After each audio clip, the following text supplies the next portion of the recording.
Before I get started here, just one more time, if you could just type a 1 in the chat box, make sure you can see everything and hear me. I want to make sure everything's good there. Just give me another response really quickly. 1 1s. Okay, perfect. Thank you for that. And let me go ahead and get this big screen on here. Boom, we're ready. Okay, so welcome to the Qzx coaching call for the December 8th, 2015. Oh my goodness, it just seemed like yesterday it was the beginning of 2015. Where did it all go? So, okay, so the format is, and this is a newer format than what I've done in the past in here, but so give me feedback if you like it or don't after the webinar. But in the beginning of this, I really think that what you do in one area of your life, you do it all. You can't really compartmentalize things. You can't compartmentalize, weight loss. You can't compartmentalize opening a business. You can't compartmentalize having a better relationship. What you do in one area of your life, you do in all.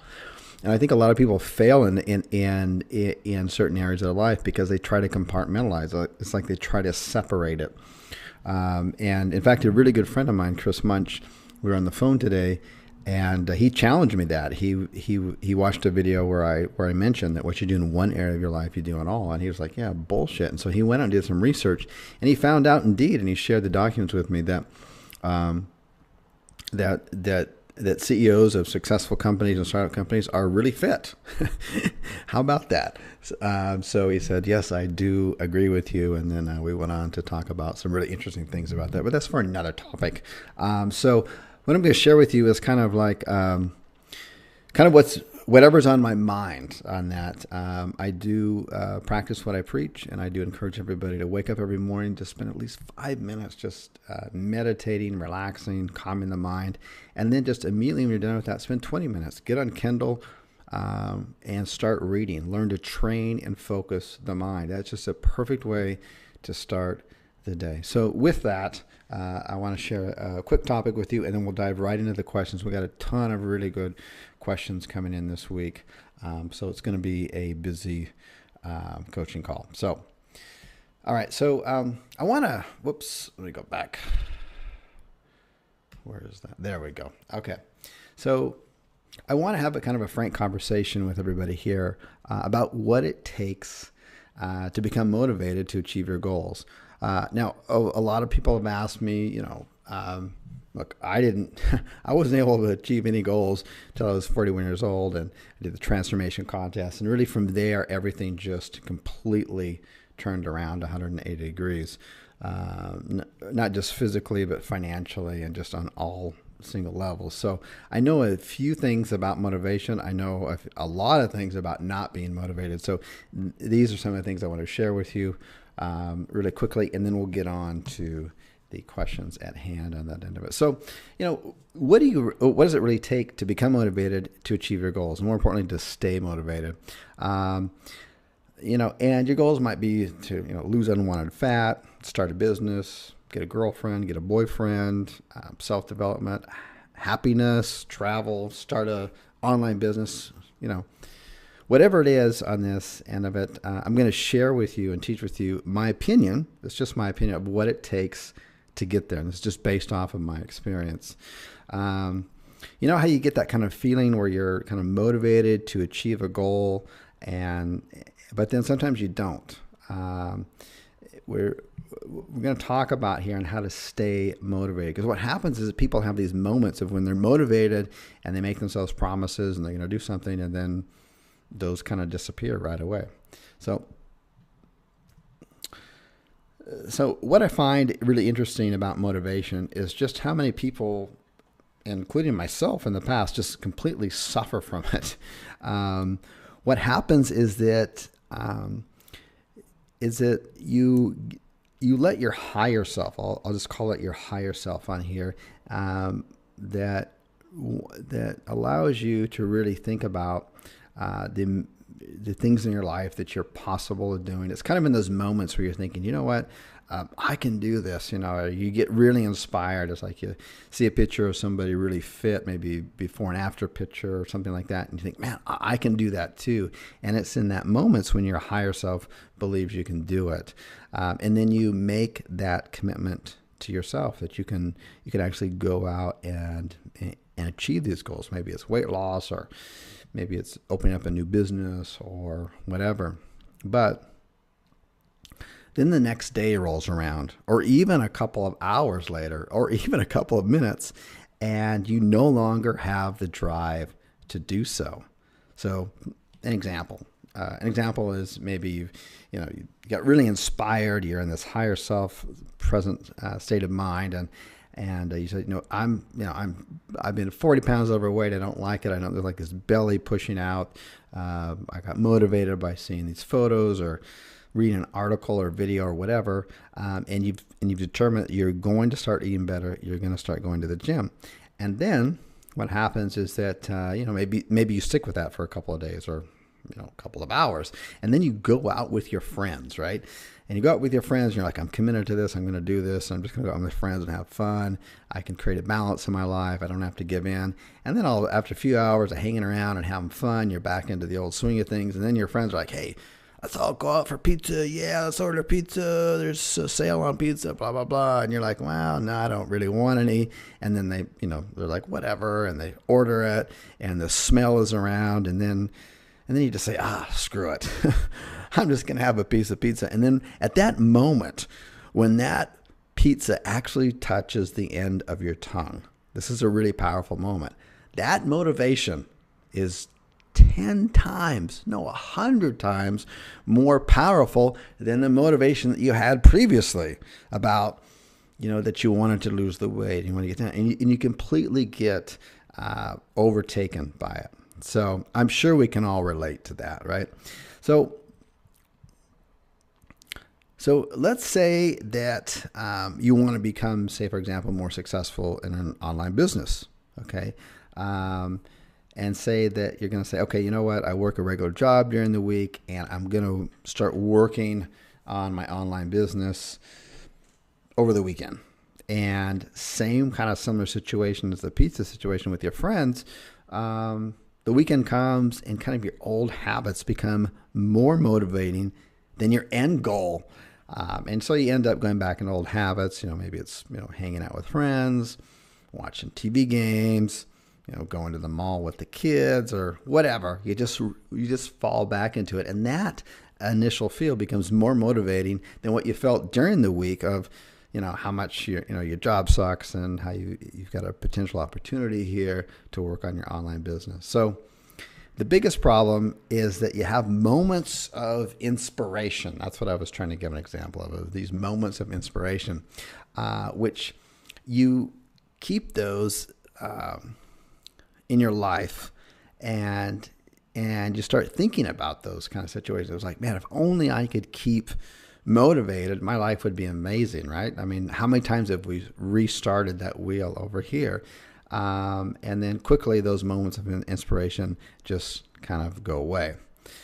And my personal experience and what I've seen in other people is it just literally rips them apart because they just go over this cycle over and over again. I know I did.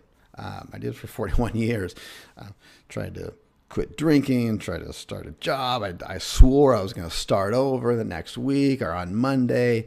I got inspired to do something, but it just those moments of inspiration just failed and they didn't go through on that end of it.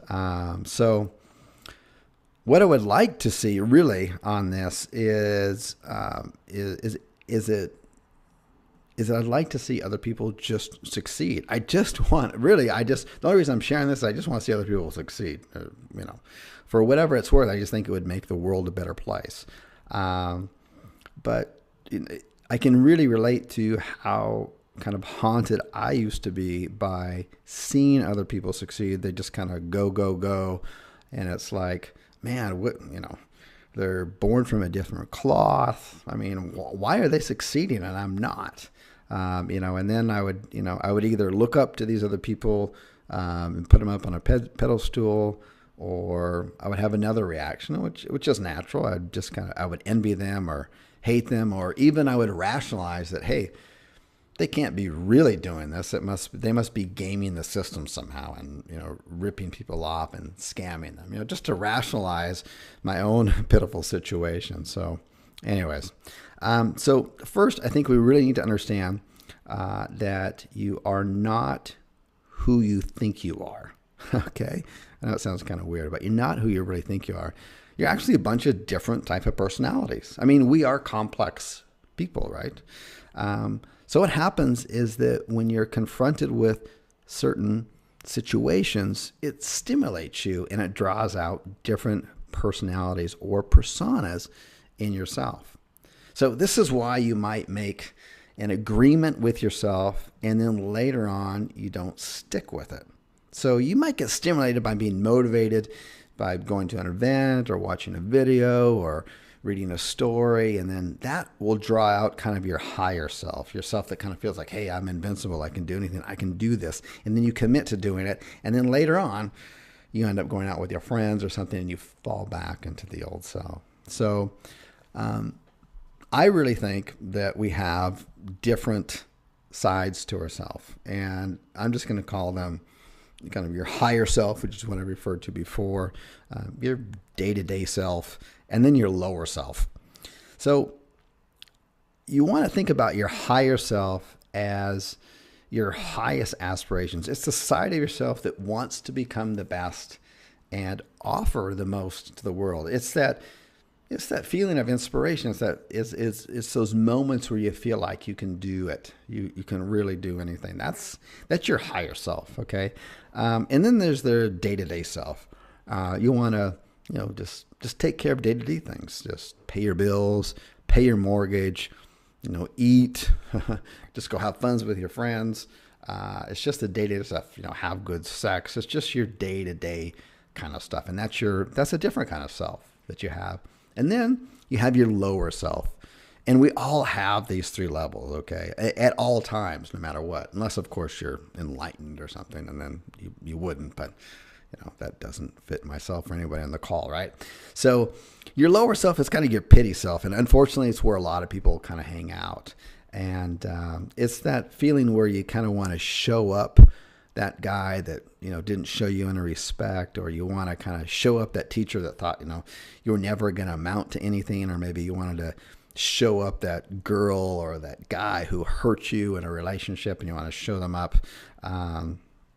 Or maybe you have those feelings and you kind of feel like, man, when I get rich, I'm going to drive around this fancy car and everyone's going to see me. And it's that kind of lower self on that. So those three on the thing. What you kind of need to understand is that at any time, we're all at one of these three levels. During any time of the day, of the week, hour, we can fluctuate on here. So the point is that when you make a goal, you want to really align your higher self, your day-to-day self, and your lower self towards the same goal. Okay, does that kind of make sense? You have those kind of three different levels of yourself. You want to make sure that you align all three of those with your goal. That way, as you're shifting in and out of your different selves and your feelings and your emotions and your states that you're in, you're always able to stay aligned, and they're all pointed in the same directions. So let's say, for example, that you would like to think about getting out of a job that you hate, or making more money, or being, 30 or 50 pounds overweight, and you want to get out of that job, you want to lose that weight. You would think that would be motivation enough, right? It's like, Jesus, I'm 40 pounds overweight, my belly's hanging over my pants, I'm at a job that I hate. You'd think that would be motivation enough to get people to lose weight and to get out of the job. But hey, let's be honest.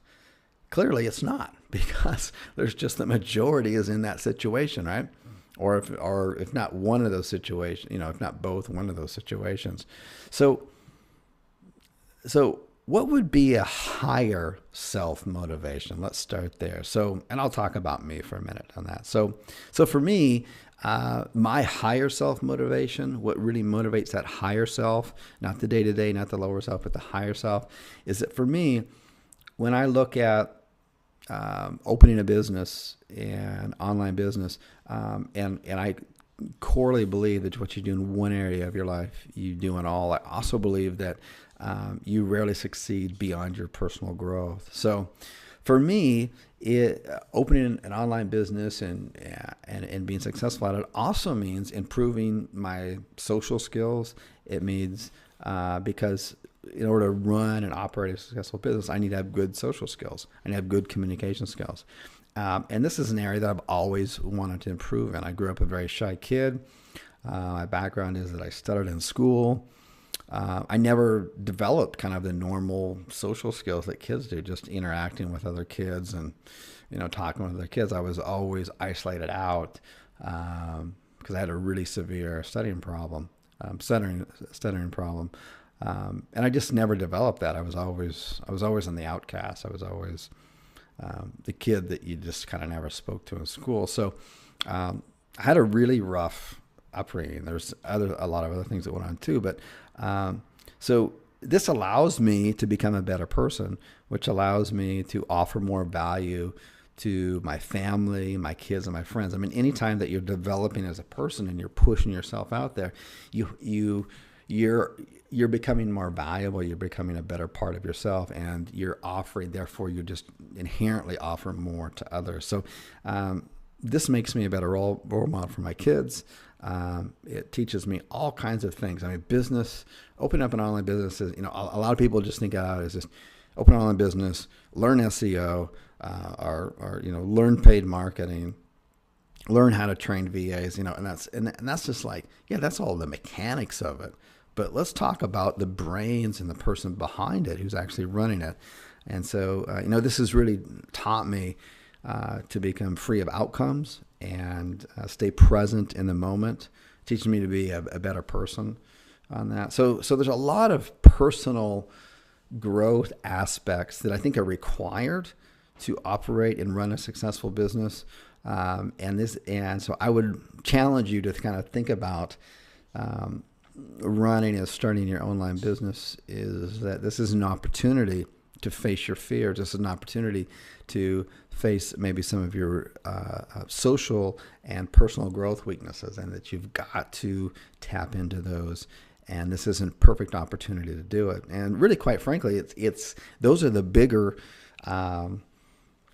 benefits rather than just, people think, the money, the freedom, all that. Yeah, all those things are good, but those just meet the day-to-day stuff. They don't meet the higher self. So becoming successful online for me is been probably one of the most challenging things I've done, besides my personal transformation, overcoming addiction and food addictions. It's really become one of the most challenging things that I've done. It's given me so much in return, and really sounds kind of corny, but I think that my kind of higher self just kind of smiles when I'm working and I'm doing my business, because it challenges me on so many other different levels. It's not just about the work. So, all right. So let's move into the kind of day-to-day self. So, I like to be able to pay my bills. Being completely 100% debt-free is just an amazing feeling. I know what it was like for 41 years to be in debt constantly. I'm completely debt-free. The freedoms to travel, send my kids to private schools, live anywhere basically we want. So it's important as a person, as a man, as a father, that I'm self-sufficient and free, and that's your day-to-day self. So that's my motivation there. Now my lower self, which kicks in every day, just like everyone else. It's there. You got to acknowledge it, and you got to leverage off of it, right? So, maybe others it doubted me or doubt you, and you have something to prove. Maybe you want to validate others. Maybe you want their approval, or maybe you want revenge for all those people who picked on you in school or whatever, or maybe a stepfather who, was verbally abusive and told you couldn't do things. So I know for the lower self that those things don't sound very healthy to kind of tap into, yet I really believe that they can be really good kind of short-term motivators. And so why the hell not tap into that energy? So the point is, if you want to align your higher self, your day-to-day self, and your lower self, which will oscillate back and forth every day, depending on the person. They do with all normal people. And you want to point them all in the same direction. Okay. So, I would challenge you to think of reasons why your higher self, your day-to-day self, and your lower self, why you want to operate a successful online business or lose weight or travel or whatever your goals are on that. And then whatever your state of mind is in, it becomes very clear what you need to do, whether you're a lower self state of mind or day-to-day or your higher self. Now, your lower self, your pity self, your kind of little worm self, can be a really good starting point. I don't hear enough people talk about this because it's usually kind of what's most prevalent, because most people live in that state for the majority of the time. So, you may want to prove to others that doubted you. And this can be very, very motivating. Let's be honest about it. It certainly was for me. And then what is the con to this? What's the other side of it, of this lower self motivation? Well, it's the fact is that this is a very short-lived. It doesn't last, but it does give you a short burst of energy in the beginning to get started on that. Because what happens is, as once you start to receive and you achieve your goals, then it's like, that's enough. You've already achieved it. You've already proven you can do it, and you're kind of done. And that's where the day-to-day self and the higher self motivations and tapping into those help prolong and keep you going. So the day-to-day stuff is paying bills, mortgages, sex, food, just the day-to-day kind of raw stuff. It's good because it motivates you to be responsible, to take care of yourself, to take care of your family. The problem is that they say, maybe you've heard me say this before, is that the enemy of the best is good. So once you've established the basics, and I'll talk about this in other videos or some other venue on that end of it, because it's a huge, huge topic, and I've been in and out of this. But once you've established kind of the basic needs covered, it kind of loses the day-to-day motivation. So your first motivation, the lower self, can get you started. You should tap into it. That's the first one to kind of go away. The second one is the day-to-day. Once you've reached and you have a certain potential, and you've reached it, and you have the money and stuff coming in, then all those kind of basic needs are met, and then you can kind of back off. But your higher self is the best of all of them for long-term development. And this is the one you should really be focusing on. You should leverage on the other two. There's no doubt about it. You have to acknowledge it, so that you're fluctuating in and out, that you're able to stay in alignment with what your goals are. But if you really take focus of yourself and you see what it does for other people, this is in your higher self, and your sense of identity is not just tied to you, okay, which is what we've really all been talking about so far, and everything that you see and do around you. Everything that you do is really tied around to everything that you're around. Everything that you're around you, you affect it. Because whether you decide to be a productive, amazing human being, or you decide just to be mediocre or status quo, you affect everyone around you in either situation. You're not isolated. You're not compartmentalized, okay? So when you can take in this sense of kind of larger concerns that are beyond yourself, you start doing things, not just how it affects you and your lower self and your day-to-day self, but how it affects your community, your family, your kids, everybody you come in contact with, okay? Everybody you come in contact with, the person you are and what you're doing affects everybody and everything. It really, really does. Okay, so all three sources of motivation, bottom line here, are good. Okay, there is no, the lower, even though I kind of put it down, it's good. You want to leverage in on that. Everybody should leverage in all of that. You should be aware of the longevity of each. Obviously, the lower self has the shortest, but it can give that short spike to get going. The day-to-day has a second. Of course, the longest longevity is the higher self on here. So I want to leave you just with a couple of few thoughts here, and then we'll wrap into the questions on that. I kind of feel like I've rambled on too long with this, but it's an old Tony Robbins concept, okay? And he called it OPA or OPA. It's outcome, purpose, and action. Outcome, let's give an example of outcome. Outcome would be, I want to lose 15 pounds of fat and gain 2 pounds of muscle. That's the outcome. Okay. What's my P, my purpose, outcome, purpose, and action. My purpose is, my higher self is to be a good role model to my kids, to inspire others to take care of their own health. That's my higher purpose self. My day-to-day self would be, I'm doing this because I want to get, some anti-aging effects. I want to increase my testosterone and my HGH, which exercise clearly does when you lower your body fat. And then my lower self motivation would be because I want to look good with my t-shirt off, right? So those are the 3 different levels on that, based on that kind of outcome goal, outcome or goal is really what it is.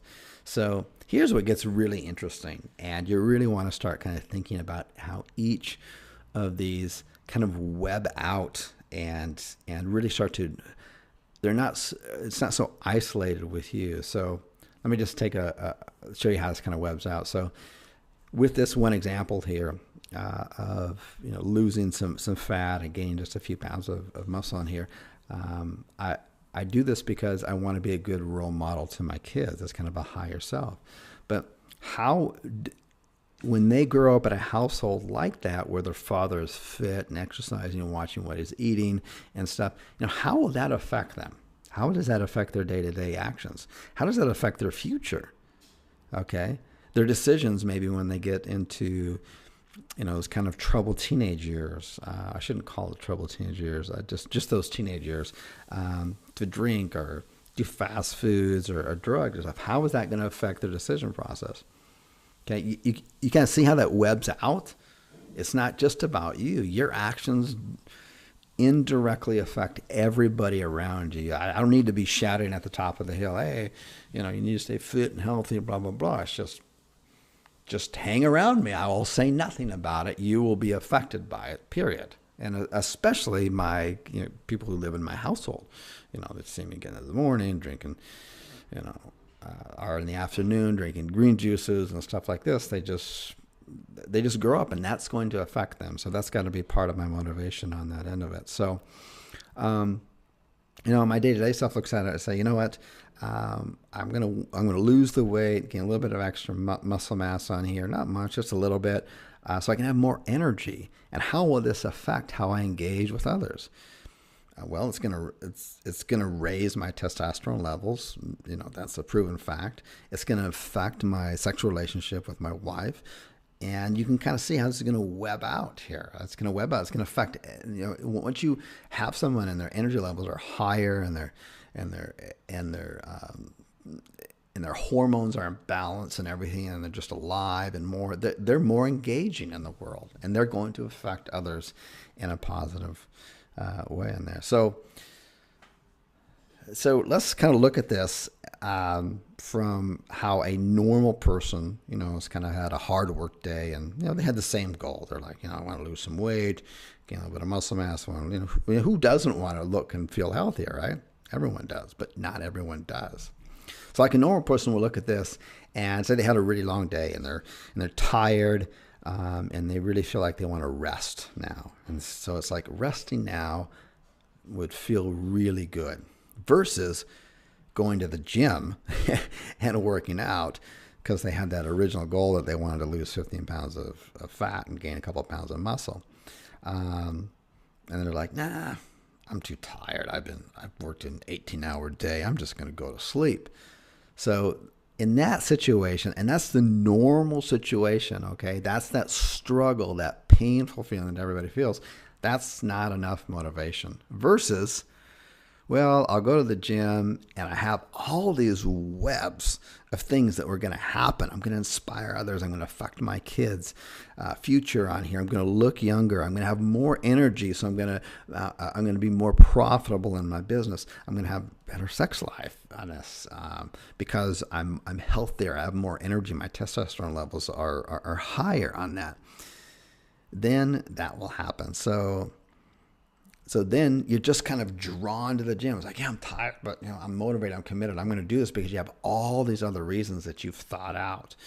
on that. So I really, I guess in closing here, I really want you to realize that motivation itself is a true, true gift. It really is. When you have motivation, it's like the best present and gift you could possibly give yourself. And if you want to put yourself in the situation to help and support others, I would encourage you to really examine the 3 different levels of yourself. It's every self that we've kind of fluctuate in and out all day long. And align yourself with your goals on all 3 levels, so you're always prepared and you're always aligned with what you need to do. I hope that makes sense. And then other little things you can do, which have really helped me out. And I learned this stuff from this particular thing in here is a great one. These tips are awesome. These last ones are going to give you are totally awesome. And these I learned directly from being a part of the transformation community with Bill Phillips. And that is, make your motivations, after you've clearly stepped them out and you've looked at how it webs out and affects everybody, it's you're not compartmentalized. Every action you do, everything you do affects yourself and your life and people around you. Is that make public declarations about what your goals are going to become. This is really powerful on this. So for example, if you wanted to lose weight and get in shape because it's going to help you better in business, it's going to help you on so many areas in your life we've already talked about, then right now go out and find a half a marathon or a full marathon that's in 6 months from now. And you've maybe never ran one in your entire life. Sign up now. Pay the $100 or $150 entry fee and just do it. And then publicly announce on Facebook and YouTube and Twitter and whatever you can to your friends and everything, hey, I just signed up for this half marathon, this full marathon in 6 months, and I'm going to do this thing. I've never run it before, but I'm just going to do it. That will give you the motivation to go through with it, okay? Or other little things you can do is you can give your friends like $200 or $300, and you can say, hey, I'm going to give you this money, but don't give it back to me until, I do something that my goal is set. I've set that I'm going to lose 15 pounds by a certain date or something like that. But these things really help you out. So anyways, okay, so enough of that stuff. So let me get into the questions on here. And we'll take a look at those. Let me just check the chat box really quickly, make sure that we're still connected and I haven't been talking to myself and all that kind of good stuff. Cool. Okay.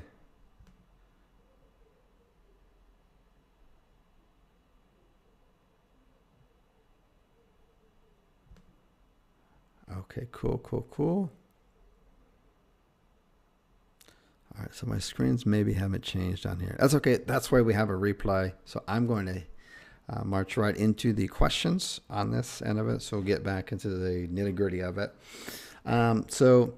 And this is there's some really good questions. And by the way, if you send in your questions, if your questions I thought were just kind of wouldn't benefit the group as a whole, I just answered it personally and emailed it back to you. And for the questions I thought would benefit, let's say the masses, that's where you'll see it on the screen here. So just FYI. So how many businesses should be providing the services before building our lead gen sites? This is a really good question, and I appreciate whoever sent it. You know who you are. And so the question really derives from, okay, I've done my data research. It's got the right number of clicks to it. It's got a good demand to it. It's got a number of searches to it. The competition is fairly low from an SEO perspective.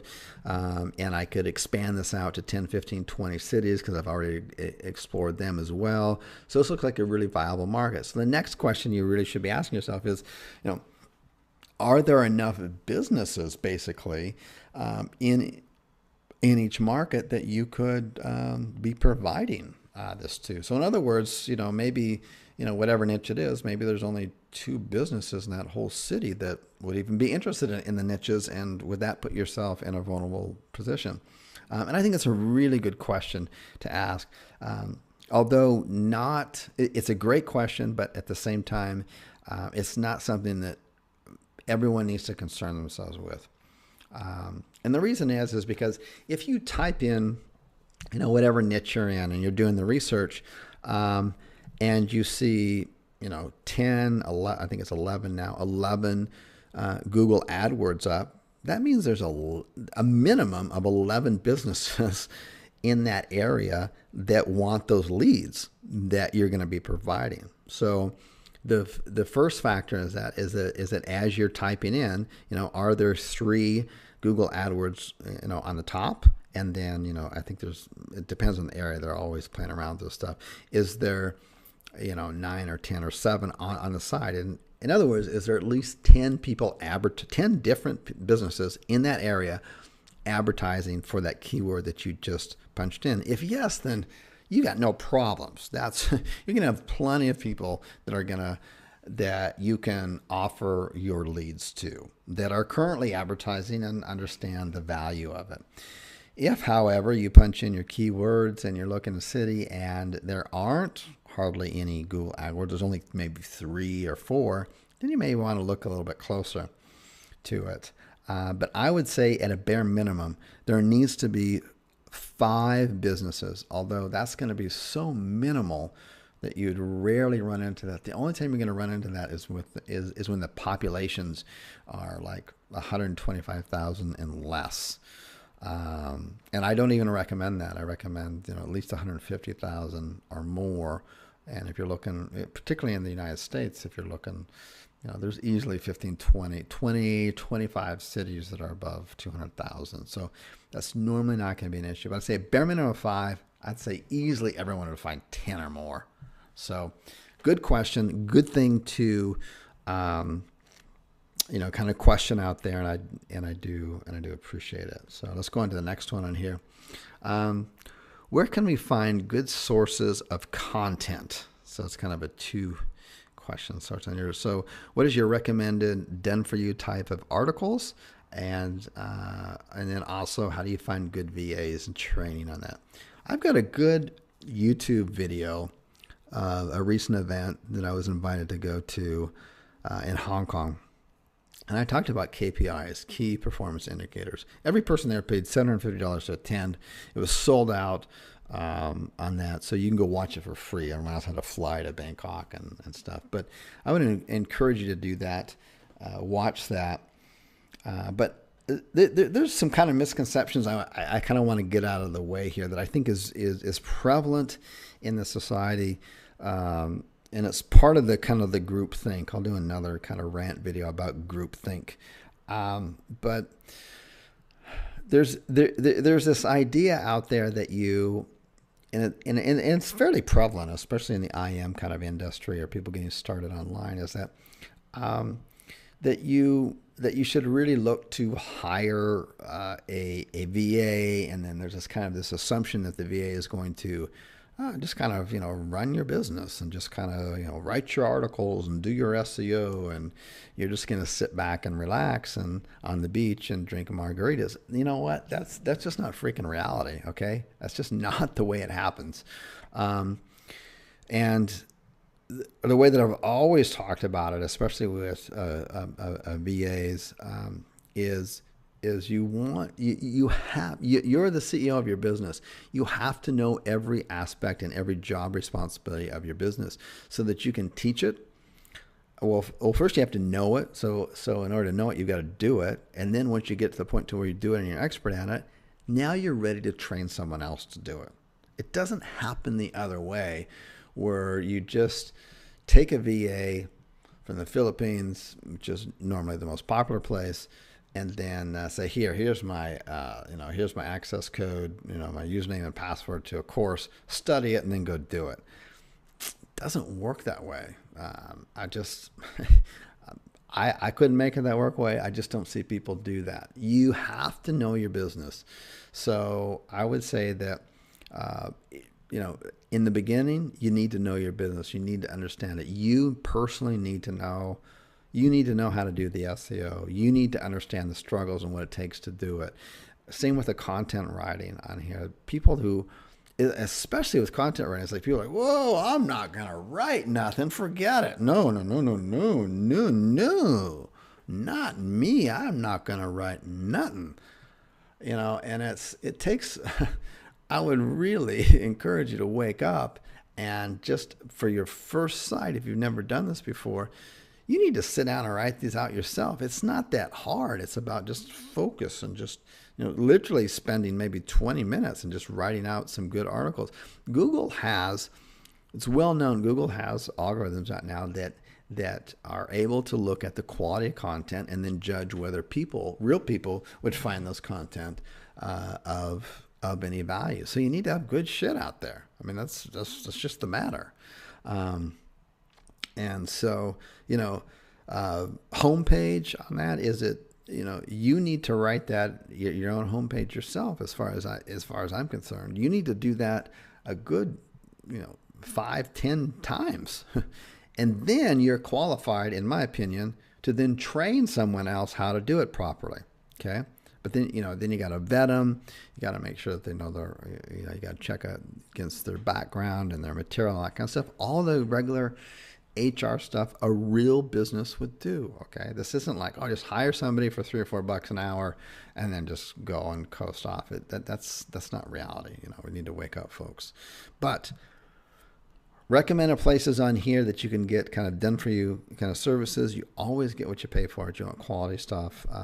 Text Broker, GoToMedia, and iWriter. What I like about iWriter and Text Broker both is that if you don't like the article, you don't have to pay for it necessarily. You can request to have it rewritten either by the same writer or somebody else.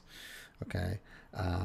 But just keep in mind, quality is everything these days. We can't get away with spun content. We can't get away with crappy content. Google wants to provide, and some of the other searchers, good results for the people who get on there. That's how they survive. Okay. So anyways, enough about that. I can go on for a lot longer about VAs and stuff like that, but that's just the reality of it. Okay. And, I'll save it for another time about more specific details about what you can do with your VAs and your training and stuff like that. But please remove from your mind that you just go out and hire somebody for a few bucks an hour and they're going to run your business, because that's just not reality. And I want everybody to wake up with that. Okay. So when designing a lead gen site, shouldn't we include a unique selling proposition that differentiates ourselves from competitors, other than just having a phone number on that? Another great question here. Let me grab a drink. That's another great question. I appreciate that, whoever sent that in. Yes, it depends on the niche, and this is where you need to look at, all the numbers are working out, right? You got your numbers according to module 1. Everything's lining up and you got, okay, this is great. I think I got my 2 niches nailed down. Now is really the time to start entering in your keywords into your main cities that you want to start out with. And just looking at what are the existing sites that are up there. Open them up, look at them, study them. What are they doing? What are they offering? What you'll notice in some niches is they will be really price sensitive. So there'll be kind of a price war with other people. It'll be like, you can come and get this for only, $4.99, or you can come and get this particular service for $69 or whatever. And if you start to see that consistency among your different marketplaces, then you need to reshape and possibly rethink about that niche that you're going to get into. The way that I teach this and the way I encourage this is this: you want this to be as scalable as possible. So if you notice that in 10 or 15 cities that there's a lot of little price war going on, maybe not all sites, but you notice on the AdWords that there's quite a few. This guy's going $59 for a house call, or this guy over here is going $69, and you see that again and again. Then you probably need to change the message of your site and your meta tags and your homepage so that when people land there, that it can be as scalable as possible, but yes, be in alignment with that kind of message that's out there. And that would look like something like, we guarantee the lowest price out there will beat or match any competitor type of message. See, that will easily align with any marketplace. That way you don't have to be stuck with a certain price point. And that would be the best way to approach that. So that would be kind of your unique selling proposition. If you get into other markets and all the numbers match out and you start looking at, you know, the competitors in the Google 3-pack and then the first 10 competitors on the page, and you notice that pretty much everyone's got like some kind of form to fill out to like get an estimate or something like that, then you really need to ask yourself, you know what? This is a different kind of price point, kind of marketplace. In order to be competitive in this marketplace, I need to also offer a similar kind of form and have some type of price spit out at the end of it, something like that. So then you kind of need your ask, and then that's going to become kind of your unique selling position. But other than that, your general unique selling proposition should, if it's not a price sensitive market, will be you're answering the pain point. Okay, in your videos, in your script, in your wording, you're answering the prospect's pain points. You're the solution. Okay, so if you're in a bail bonds niche, then all your wording is going to be how you're going to get that loved one out of jail as fast as possible. We know this is a confusing situation. We'll take care of this as fast as possible. Just give us a call. You know, you're going to be addressing those pain points. If you're in an emergency type of situation, you know, maybe it's an emergency dentist, then you're going to be addressing those issues. Hey, no matter what you've got, your pain right now, we understand how you feel. We're here ready to take care of you. Get that painful toothache taken care of. Because just imagine yourself. I've been in that situation before where this is years ago, and I didn't have job or medical care, but I've had an enormous tooth. I remember it was so horribly bad that I almost couldn't walk. The pain was so bad. And so you have to kind of imagine yourself in that situation. You want to address those concerns. So that's how I would address that. And I appreciate the question. It's a very good question. Lets me know you're thinking. Okay. When selecting a niche, should we focus more on emergency niches, such as emergency dentist, 24-hour pet clinic, water damage, etc., or have you seen a lot of success with non-emergency niches? I'm not in any emergency niches myself, and I've been successful, so I can say yes, you can definitely be successful outside of those niches. I'm not quite sure where that idea came from. You have to be kind of worried about that. I mean, one of the challenges with emergency dentists is that a lot of dentists, quite frankly, work really hard, and they're not in a position to offer emergency dental care. And so a lot of them don't even want those kind of leads, okay, especially after hours. Like, no, I'm done. I'm going to my kids' soccer practice, and then I'm relaxing and reading the newspaper, and then I'll get up tomorrow morning and I'll be full on in the office then. So that's not necessary. That's not the emergency type stuff. Like, I need it now is not the key ingredient to being successful in this. What's the key ingredient is looking at the numbers. Are there enough searches? Is there enough demand? Are there enough people that want these leads? Is there a high cost for the leads? These kind of things. Okay. Then yes, that's what you need. And that doesn't always need to be emergency or we need it right now. Okay. Is there a recommended maximum for cities in a master domain? So for those of you who don't know what a master domain is basically where you have one domain and you're ranking that domain for 10, 20, 15 cities. Okay. It's really a powerful method. And there's a certain tipping point after 4 or 5 cities. It's really easy to start ranking cities 7, 8, 9, 10 because your site has gained so much trust and authority along the way. It just kind of makes sense. But is there a recommended max? Yes, I would say, look, if you're looking into a niche, particularly if you're outside of the U.S., I would really encourage you to look into the U.S. And the reason is because it's such a large marketplace, and it's a good place to where when you find a good niche, you can easily find 10, 15, 20 cities. So because you're going to have to do the same.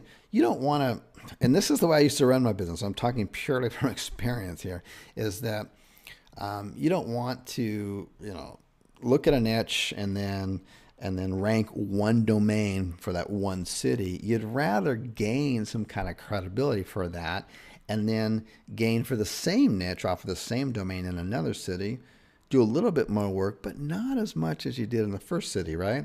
And then the third city you go in, right? So it's just like www.mysite.com/San Diego, mysite.com/Houston. You're moving on to cities, and then by the third, fourth city, it just gets a little bit easier because your site has so much authority. And the way that if you look in module 3, the way that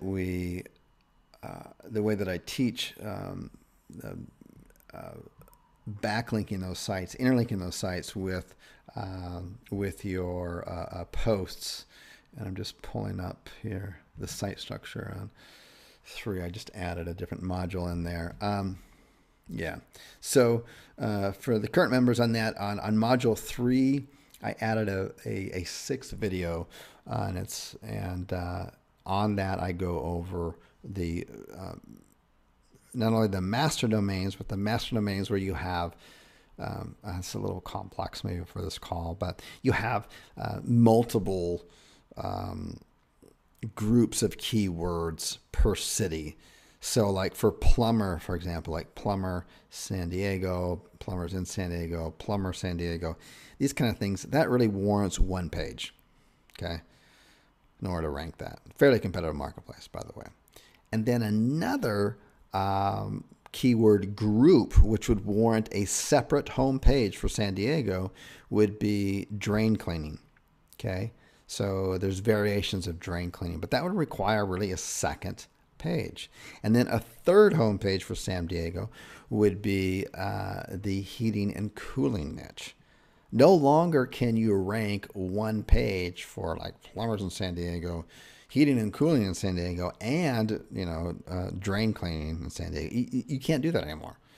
And so I've got a whole mind map, and I've gone through some examples of, when you actually search in the search engines for, like plumber San Diego, you see the sites that come up, and then you look for drain cleaning in San Diego, completely different sites show up. Okay. And then you look for, either air conditioning or heating and in San Diego, and completely other different sites set up. Yet also the same root domains show up, but they have different pages for that area. And that's my point. Anyways, so the recommended number of cities on that, you're going to do the same work. You might as well gain momentum on it. I would say at least 15 cities. So, you've done your research, that, hey, for your niche, 15 cities in the U.S. is going to work. So you can hang them off of one domain. You're going to gain a lot of momentum, especially after the 4th, the 5th city. Okay. So that's what I would recommend. And the problem with using that method in other countries around the world is that they don't have 15 or 20 cities that you can do it in. And so that's why I'd highly recommend you to do it in the U.S. And hey, I'm not in the U.S. None of my team is in the U.S. So if you're not in the U.S., don't worry about it. It's okay. You're offering something of extreme value and unique value that no one has ever heard of. I guarantee you. They're getting all these calls like, oh, we'll promise you SEO. We'll manage your Google AdWords. They're getting all this stuff on here. It was like, where they got to put money up front. They got to invest and wait. And you're like giving them instantly what they've always wanted. Okay. So don't worry about accents or stuff like that. You really don't need to. Okay, so here we go. What's this? While researching cash for cars, San Diego.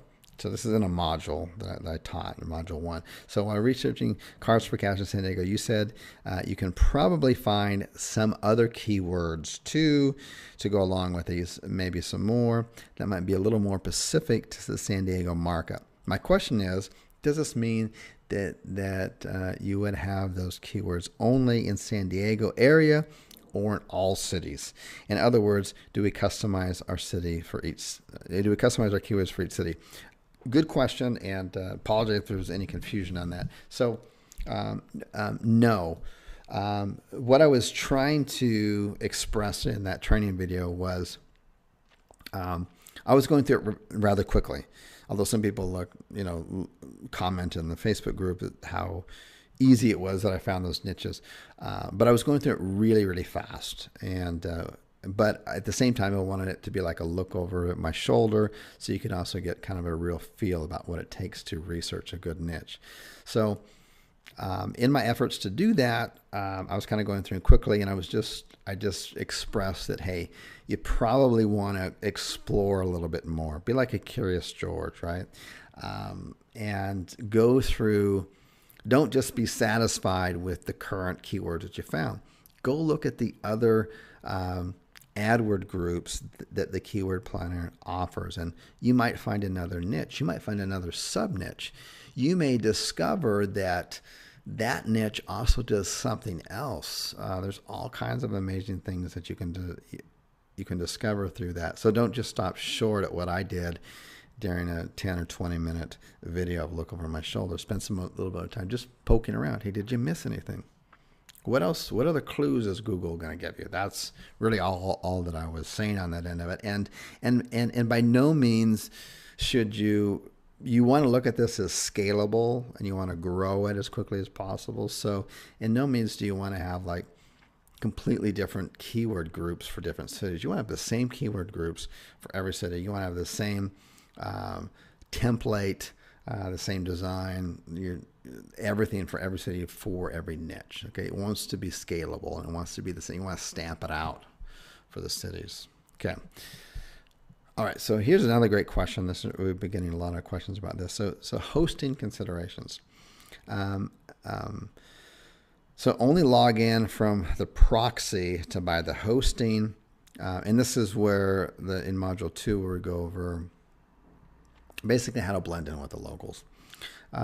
Or do you just use the proxies when you log in and install the WP? So let me address that. And I think there's another question on here where I address it better. But anyways, you want to, when you're looking at hosting, you can get any hosting you want. If you've already got some shared hosting with GoDaddy or Bluehost or HostGator or whatever, just go ahead and use that. That's perfectly fine. Because what's going to happen, and I show this in, I'm just looking on the site now. I think it's on 3, the site structure. No, 4, which is we get into anchor text. Anchor text, and we first start with the domain. So before you look at when you're looking at, you figure out your niche, now it's ready to buy a domain. You can buy a domain, just log in whatever hosting you've got. And then I go into detail and I give some examples of when you log into, I do it with Namecheap as an example, and GoDaddy.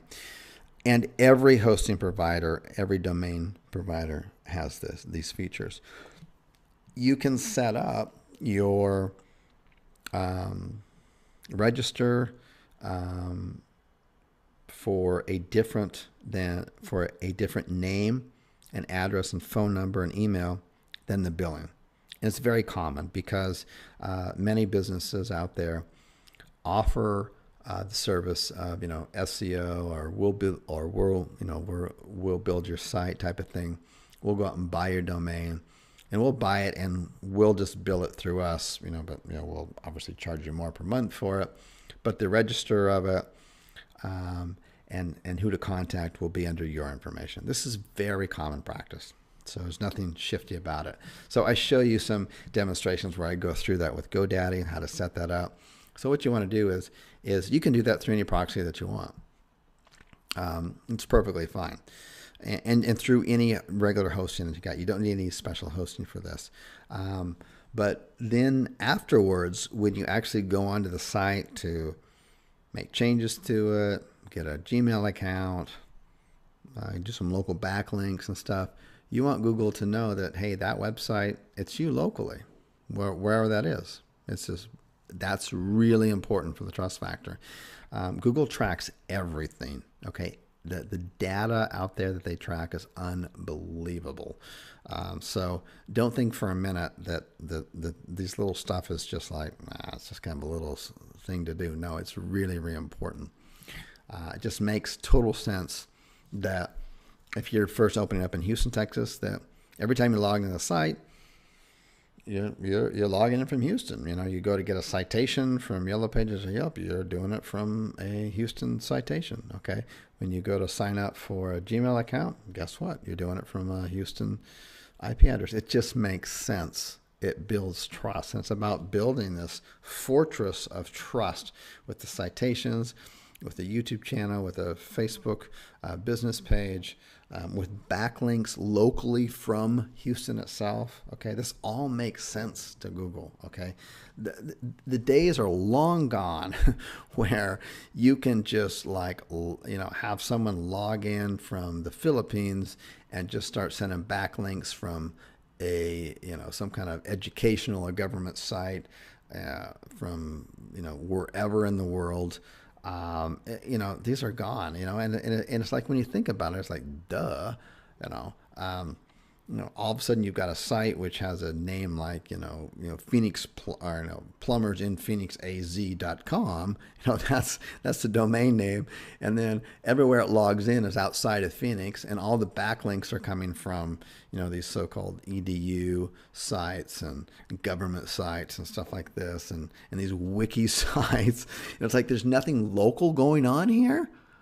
No one locally is logging in. No one locally is getting backlinks and interacting with the local community. It's just, it doesn't, anyways, our methods work, and plus they just make really good sense. All right. I sidetracked probably for too long there. Okay. So you mentioned that Host9, H9, which is Host9. I was a big fan of Host9 at one time, huge fan of Host9. But what happened is that, and I partly blame myself, because I was promoting the heck out of them, is that they were really taken over by private blog networks. So I would recommend, my recommendation is to stay away from them. Okay. On that. But anyways, that's what happens. You share too much of a good thing and it just gets exploited on that. So, just buy small shared hosting packages, just anywhere. Yeah, just the hosting part for your first net site, just use your own, whatever. I assume everyone here's got their own hosting. Just add that site on. And then when you do, watch the video on, I should probably mention that video. Where is it? Is it module 3? Bear with me while I just figure out where I put that. I think it's in site structures, but I'm not quite sure. Meta tags. Nope, it's going to be in the next one. Yeah, backlinking, because the backlinking we're going to start talking about there.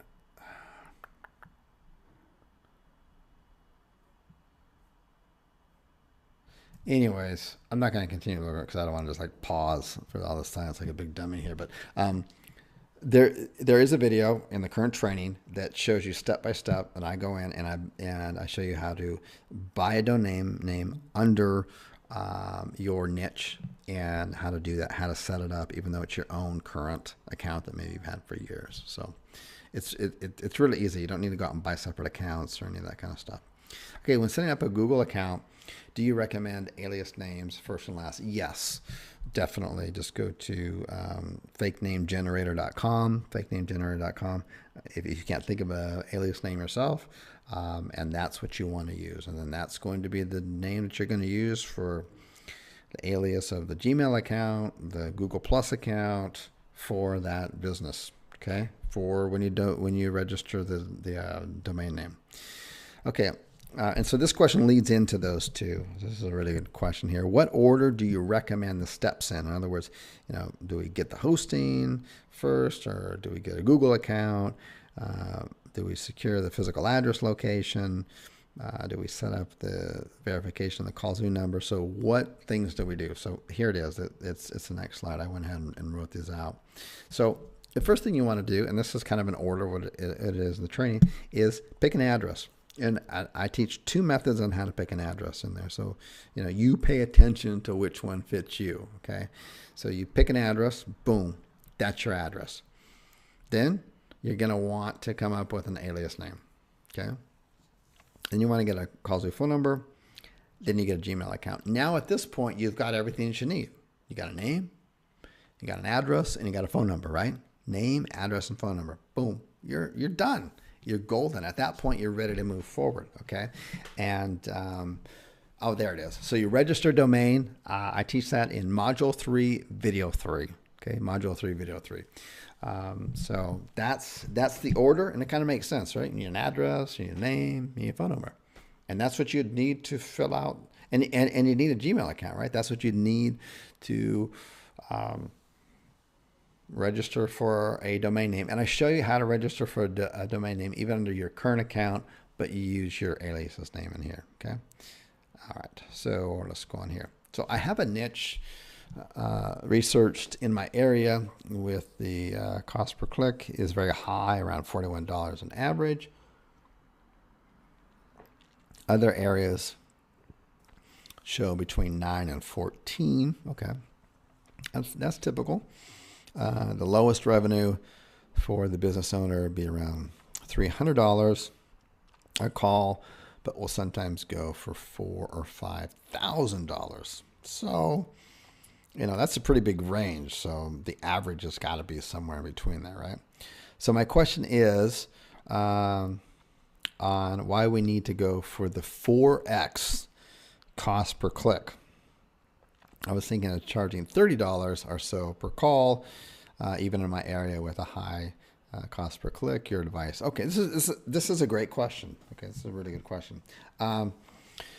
So one of the criteria of looking at the niches that I recommend, and these are just criteria. And by the way, I don't think you'd ever find all the criteria that would work out perfectly. It's always going to be, you're going to find like all the criteria, but one will work out, or all of them will work except for one kind of works out. Okay.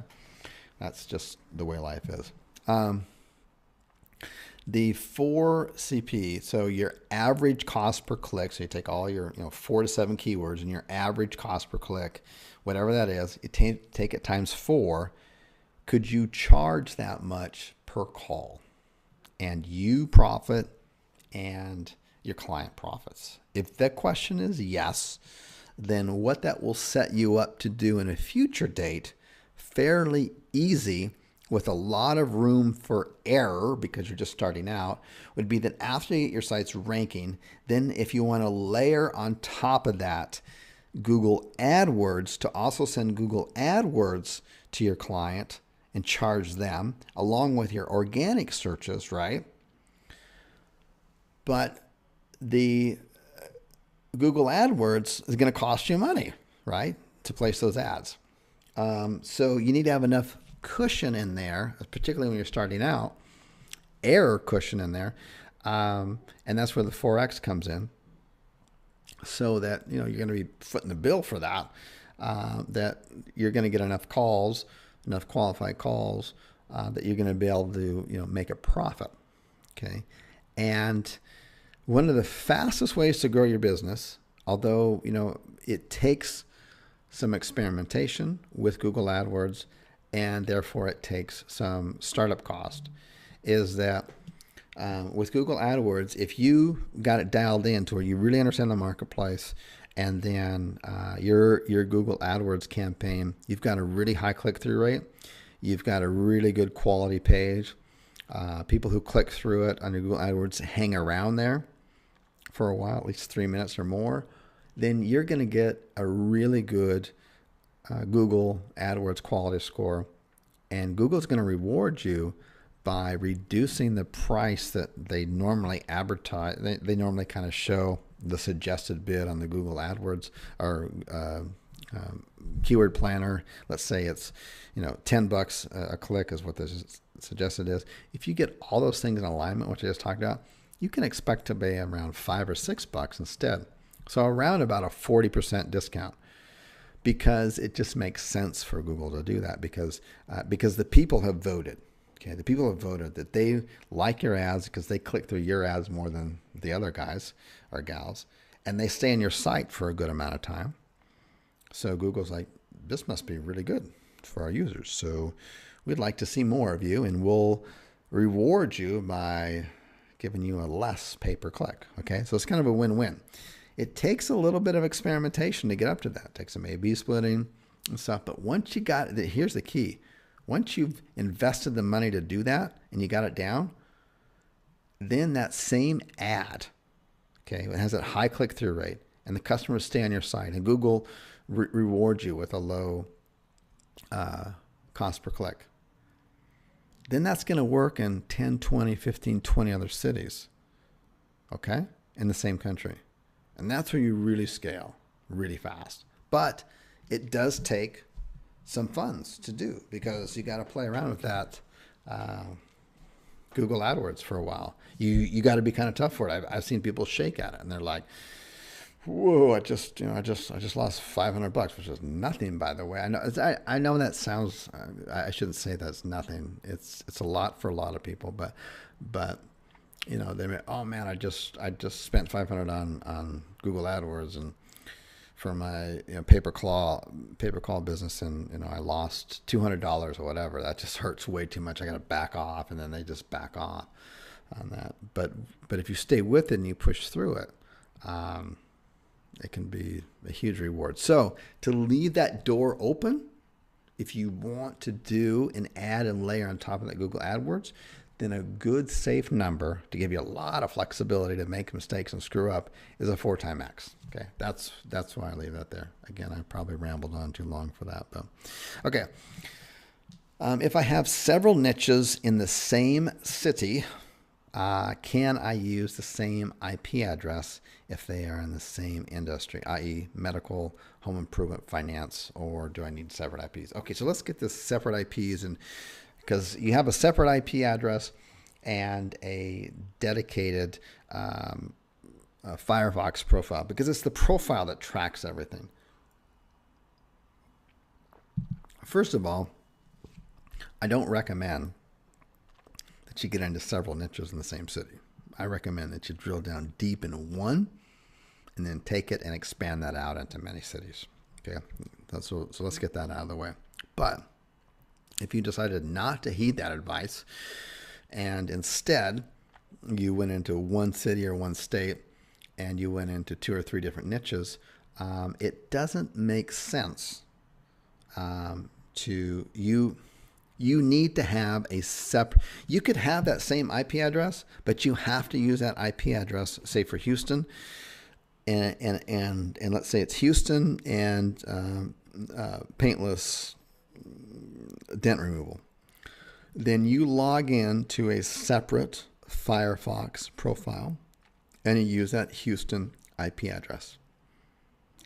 And then you log out of it, remove it, remove that browser, log into Firefox browser number 2 that is dedicated only for your emergency dentist niche in Houston. And then you could use the same IP address because a lot of people in Houston share the same IP address. But an emergency dentist is not going to share the same Firefox account as a dent removal, okay? And they're not going to share the same Gmail account. So how do you keep those separate? You have to have separate Firefox profiles. But you could have the same IP address in the same city because that makes sense, right? You tracking with me? Okay. So I hope that makes sense. Yeah. So let's go ahead and move on. Is that the last? Oh, that's the last question. Check the time here. So I've been on for 1 hour and 20 minutes. So pretty cool. My goal is with these is to just, not just for myself. I think you can obviously tell I can sit here and just ramble on for quite a long time. I enjoy doing this, but it's out of courtesy of everybody else and stuff, and the replays and stuff, is to try to keep these at an hour, just so it's like packed information. You get in and out, and you get on with your business on here. But we're up at an hour and 20 minutes, so I'm going to go ahead and open up the chat box and see what we've got going on in here. So, but one thing that's for sure is that when you send in your questions at webbyquestions@qzx920.com, that's webbyquestions@qzx920.com. When you send in your questions there, and we cut off 2 hours before the webinar, those are the ones I put on the slide. So those are the ones that I spend the most time in. And if we got extra time, like we're just going to make up some extra time here, we will go through these on here. So let's go ahead and dive into these. We got a lot of people on the call, so I want to respect that end of it. So thank you. Okay. Barry is in without labeling it. Appreciate it. Cool. Good. Okay, so it looks like a lot of people is kind of relating and kind of jiving and connecting with the first part of how we started out with. Appreciate that. So I'll continue that. Whatever's on my mind at that week, I'll share.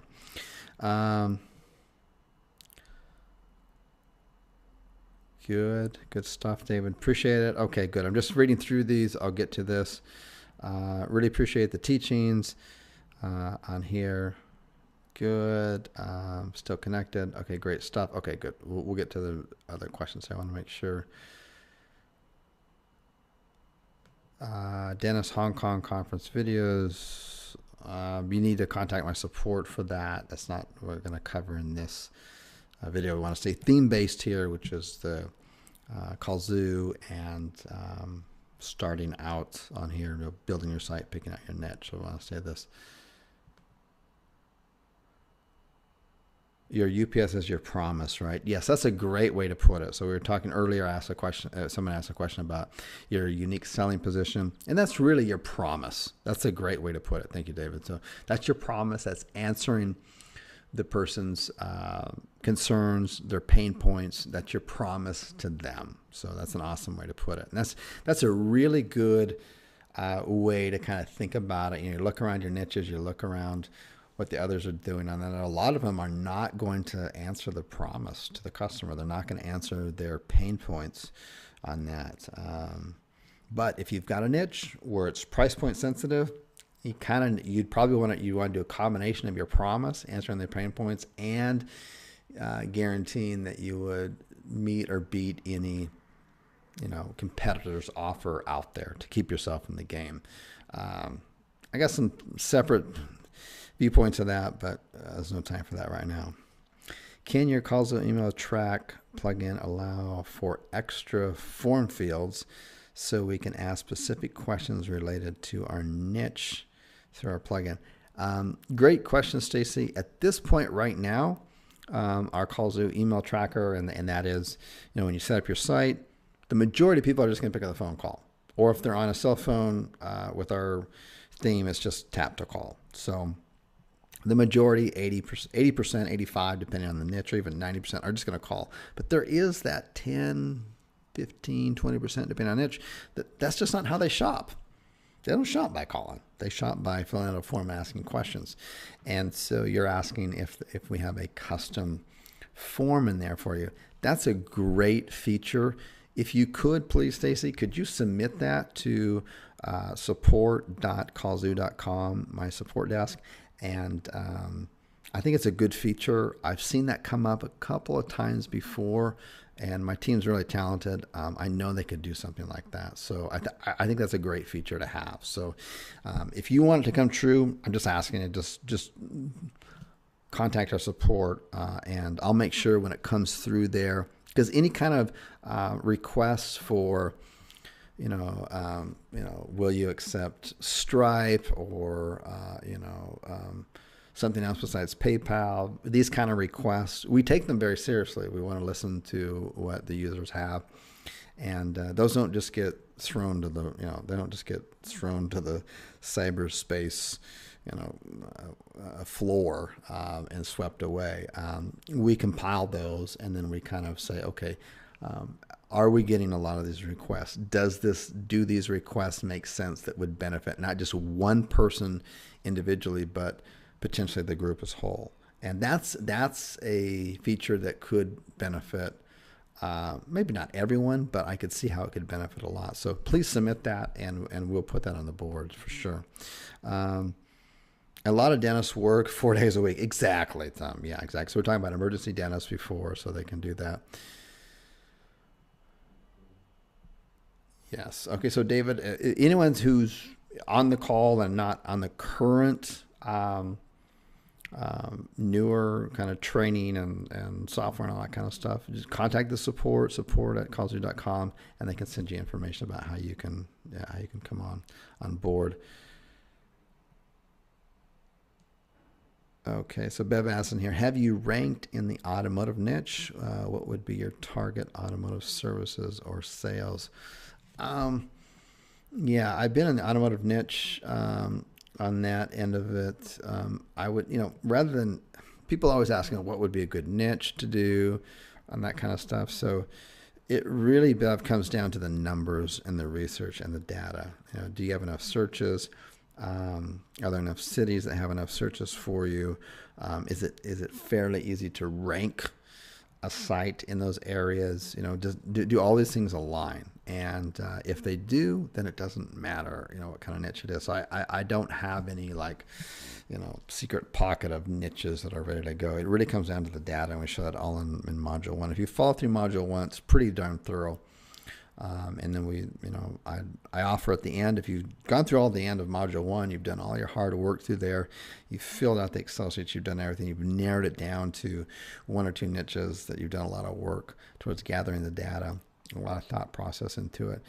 We'd be happy to just send another set of eyeballs over it. I look at it and just kind of give you my feedback on that. So on that.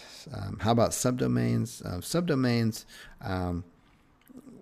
Subdomains work. We prefer to keep everything on the root domain and then just have additional pages. It kind of keeps the link juice and everything kind of more closely related, and the subdomains can kind of separate things up. Should I make a master domain homepage for the first city I intend to launch? Yes, you should. And every other city, and our cities, meaning the cities I'll have, meaning if someone does a search for that city, the homepage will come up. Yes, Tom. So basically, what Tom's asking here on a master domain, if you start out with, you get, and don't get a spammy root domain. Those are really bad. They used to work fine. The algorithms changed, so you just don't do it anymore. But you've got something like the 24-hour tooth doctor. Okay, so that would be emergency dentist. Instead of putting emergency dentist, you put 24-hour tooth doctor domain. That would be a good domain for that. And then that first root domain, then you set your home page, your static home page as whatever city you're going to start in. And then your next city that you start in is just simply / San Diego. Don't put San Diego emergency dentist or something like that. Just put the city name.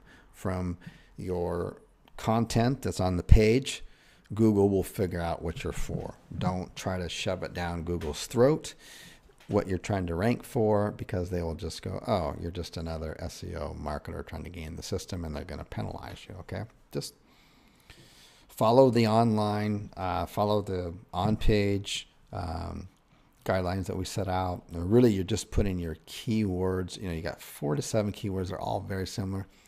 You're just trying to get them in there once. You're not trying to get any more. Make it sound natural, good content. You're not trying to overstuff it or anything. Google will figure it out. You just got 1 keyword on there that you want to rank for in that content. And with the other related keywords that are on your homepage, Google will figure it out. It's pretty smart. They're going to figure it out. This is what you need to rank for. This is what our users, if they're looking for, we want to show them this site. Okay. I noticed that both Amazon and Google are getting into the home service business. I mean, Google and home services and Yelp and Yellow Pages, they all have been, right? Have you noticed the SERPs? Have they become an issue with your niches yet? They haven't. You know, like whenever I see Yelp or Thumbback or anything like that, especially when they're ranking up in position number 1, 2, and 3, that's a clear sign it's going to be really easy to rank, because Google doesn't have anything of good quality. They feel like Yelp is a better quality than what some of the other local services are. So that's why they're showing that. And you can clearly see that in some of the examples that I've given. And you can clearly see that yourself if you just, you get a Majestic free plugin tool and you look at the root domain, you look at the trust factor. You want something easy to rank for is a trust factor of 10 or less, and then the root the root IP referring domains. Really the core domains that are given the link backs back are 30 or less. That's gonna be super easy. And in situations like that, there's always 3 or 4 Yelps or Thumbbacks and stuff above those kind of other listings. Okay, good questions. Can we have one master domain with cities in different countries? No, I have not experimented with that, so I can't give any advice on that. I can certainly attest to a master domain in one country for sure. Works really powerful. There's that tipping point around 4 to 7 cities. You've done the work. It's going to take work. It's going to take a while. You're ranking on page 1, not particularly position number 1, but page 1. You got good trust factors in. You got this fortress of trust around you, and you're ranking in 4 to 5 to 6 cities. Then the next city becomes pretty darn easy to rank for.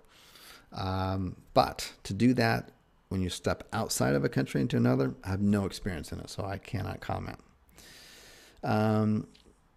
If different keyword groups work better for different cities, would you do multiple home pages for all cities to rank in the keyword groups? Okay, so good question. And what I would refer you to is, what is it? I think it's module 3. I'm just looking right now. I just put in a 6th one in this evening. Yes. Okay. So module 3, video 6, just put in there the last couple of hours. I go over I address your question basically. So check that out there. Okay. Let's move on here. You have over 3,000 websites in Paper Ninja. Do they still rank? Yes. And they still produce calls? Yes. How many niches? That's 2 niches. So let me explain how some people have kind of done the math and kind of explained this out. So my company is gone really deep in 2 niches. Okay. This is something I haven't shared yet. So this is something completely brand new. And this is something that you can do later, but right now you don't even need to be thinking about, okay? Because you're not ready to think about it, okay? But when I share this with you, you're going to get a huge aha light bulb moment. It's going to go off, and you're going to go, oh, yeah, now I get it. So here we go.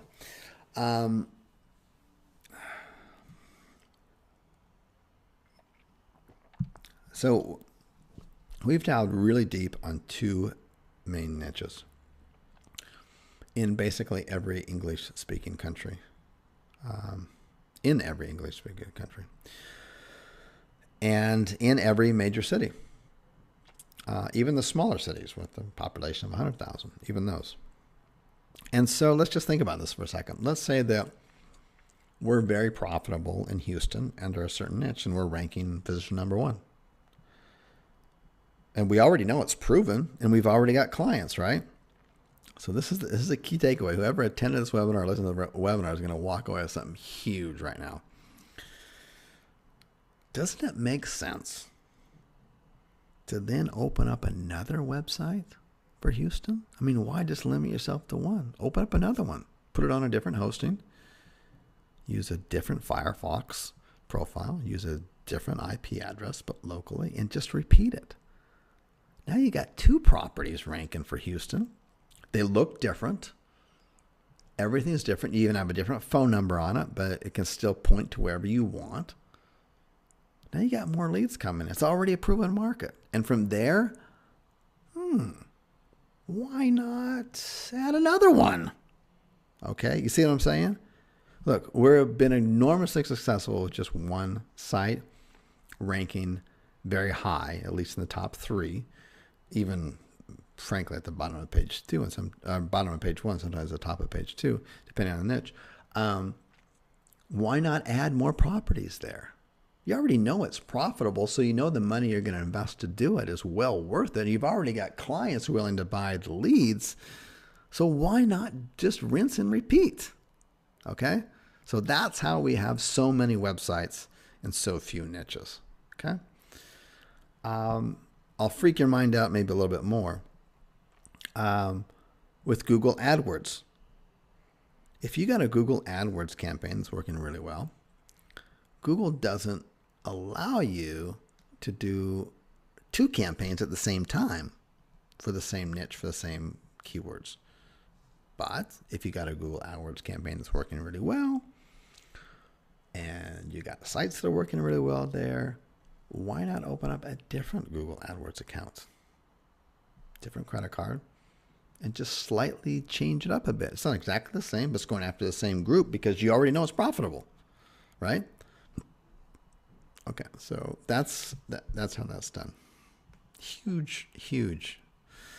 Okay, if you have a master domain, do you need different proxies for each of the included cities or just one local proxy for? Okay, so this is a good question about the proxies. So when you're starting out with the proxies, my recommendation is that, if you start out saying Texas, you got a Texas proxy, you got a Firefox profile that you're only using for whenever you're doing any activity with that site and nothing else. And then you go to Austin. Makes perfect sense, right? Expand out to Austin. And then you go to Dallas, Fort Worth. Okay, makes perfect sense, right? It's going to take a little while to do that, so you spend some time creating a lot of trust. Okay, and then you expand out to another state and you kind of follow the same process.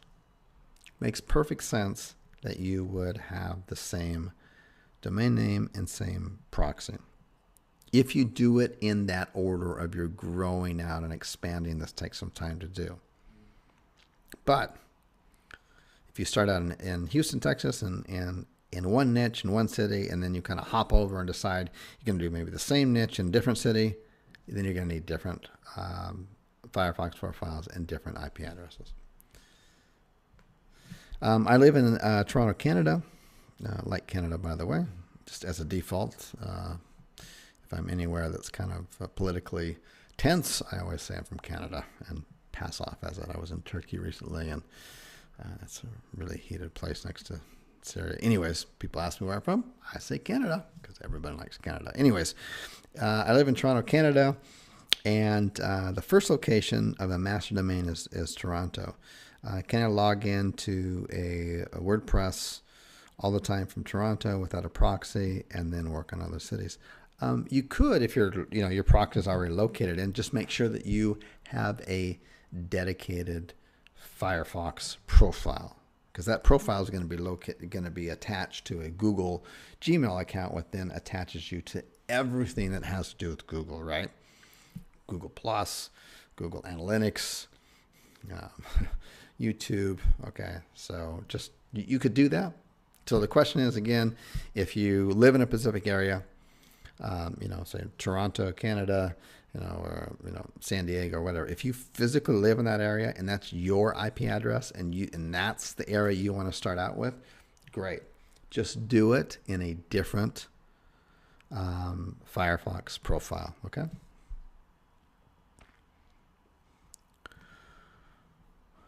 Oh man, we got tons of questions here. Okay, and I'm starting to burn out here a little bit, so I'll go a little bit longer here, and then we're gonna wrap this up. So we can always look over to the next call, right? Okay, Gmail account. Do you use a personal name or the business name? Good question, and I cover that in the course, hopefully clearly. Um, you want to try to, when you set up a Gmail account for your niche and your profile, your Firefox profile, try to get a Gmail account that's related to your brand name. So, yeah, so if your brand name is Cash for Cars Guys, try to get that one, or try to get something close to it. It just makes sense. Is there more to Module 5 already? Module 5 is not completed. So let me just check. Yeah. Module 5 is not completed, so there's definitely more to Module 5. Should you have multiple Gmail addresses for each city? I think I've addressed that. No, you don't need it. If you start out in one city, in one state, and expand out within that state, and then keep going, it just makes sense that you're an expanding business and you're growing, and your headquarters were in, wherever you started. Okay. As long as you grow out that way, it makes sense. When is Google My Business Legals training? Drew. Okay, so the Google's My Business training, the Google Plus 3-pack training, that comes later. I thought I addressed that in a video, but let me address it right now. Getting into the Google 3-pack is not easy. And the methods that I share, it's kind of like with the Host 9. When I started talking about Host 9, and I even had a free course on using Host 9 for various things. And I think that contributed to Host 9 just being abused, and now we can no longer use it. I don't want the same thing to happen with the Google Maps. And if I release that information now, there will be no doubt in my mind that there will be people that will take shortcuts, because it's human nature. This is a really profound concept that everyone needs to realize, and how it affects every aspect of your life and your thinking and everything, because it's really deep. And that is, inherently, our minds are hardwired to get the most amount out of the least amount. That's just how we're hardwired. Okay, you can't blame us. So when someone comes into the course and they already know the power of a Google Places 3-pack, and if they think they can get into it right away, they'll skip module 1, 2, 3, 4, 5, and 6, 7, 8, 9, and 10 and just jump right into it. And guess what? They'll take shortcuts. And guess what will happen after that? They'll have some junky site which doesn't have any kind of trust authority. They maybe didn't even log in from the same IP address, blah, blah, blah. And they got some junky, obviously, site. It's like Google's like, what the fuck are you trying to do to us? Oh, alert. We got another hole over here, guys. We got another hole. There's spammers trying to get in over here. And then it closes it up for everybody. Look, you want to get in a Google 3-pack? Fine, I understand. You know what you got to do? You got to have a damn good site. You got to have a site with a fortress surrounded around it, with a Twitter account, Facebook account, citations, good local backlinks, good content, ranking. Okay, you got to have some good shit going on there. That's where it's going to take place, okay? So I don't want people abusing it. You're not even ready for it. Do you have a high quality site like what I've laid out? You couldn't possibly have one, because I haven't laid it all out yet. Okay? Have you submitted your module 1? Have you submitted your top 2 niches after exploring 20 to 30 of them, 60 of them? Probably not. Then you're not ready for it. The Google pack on there is not for some easy push button, let's do this overnight, get easy money. No, I've never promoted that kind of. I've never promoted from that platform. Okay, so that's not what we're about. Okay, do you have an offer to present? Lisa, yes. Yes, I mean, if you want to get in, you want to take a look at us. Sorry that would take so long to get to such a question on this end of it. I will type it in here in the chat box. And yeah, it's too long to wait for that. Okay, so if I log into my browser on Chrome using using the browser that Chrome allows you to in incognito, will that suffice? No. Toby, it will not. As opposed to creating different browsers, it will not. Incognito is a bunch of incognito bullshit. If you type in incognito and search around, Google and everyone else will know everything about you. Your buying habits. You went to the doctor's sites to look for herpes medicine. They'll know everything about you. You went to Amazon to shop for, sweatpants, and then all of a sudden you're going to get retargeting ads for that kind of stuff. No, incognito is a bunch of baloney. No, there's no shortcuts in this, guys and gals. No shortcuts. Okay, you're looking for shortcuts and fast ways. You look in the wrong place. Follow the steps here. You got to get the IP address. I think it's $250 a month on that for a dedicated, good quality local IP address. Boom, you're set. You got to do it that way. It's just trust me on that. What is the best way to get your site to rank with SEO? Whoa, Catherine, what a loaded question. Okay, so I will answer the best that I can, but understand this is like a huge question, which is going to cover several modules in the course. Number one, this is something no one talks about, is getting local backlinks. Okay, so if you've opened up in San Diego, how do you get backlinks?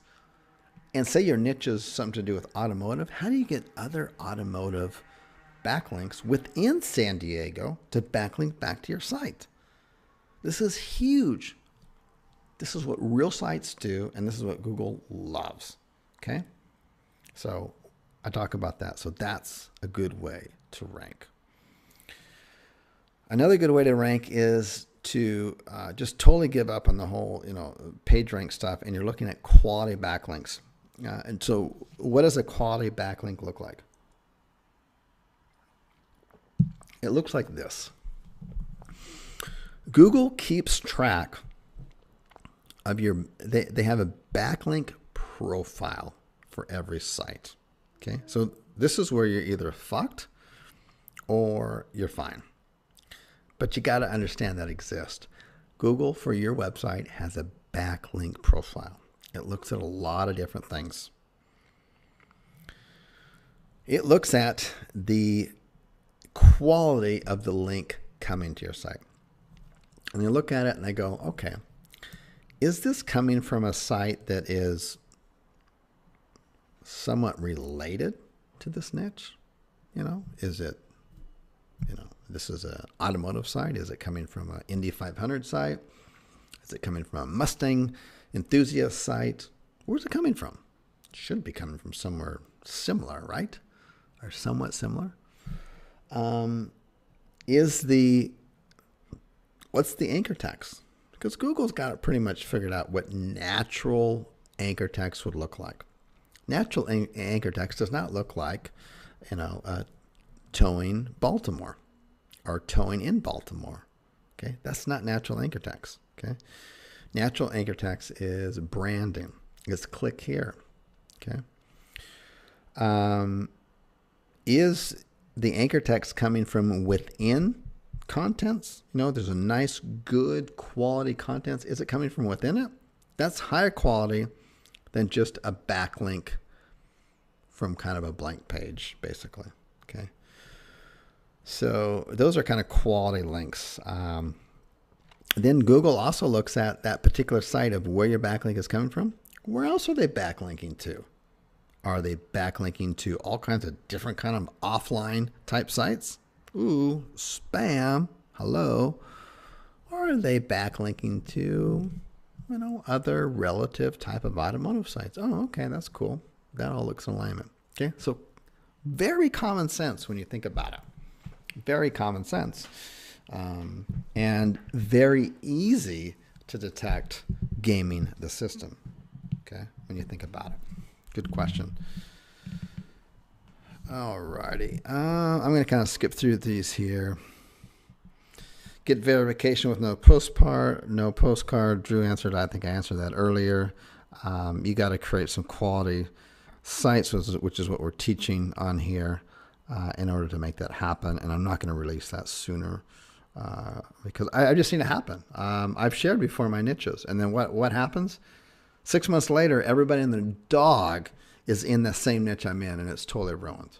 Okay, so I know human nature. It's out there, and it's fine. Human nature is, I will take the path of least resistance. I will get the most for the least amount. That's just human nature. I totally get it. So I'm not going to feed into that human nature on that end of it. On your content, when do you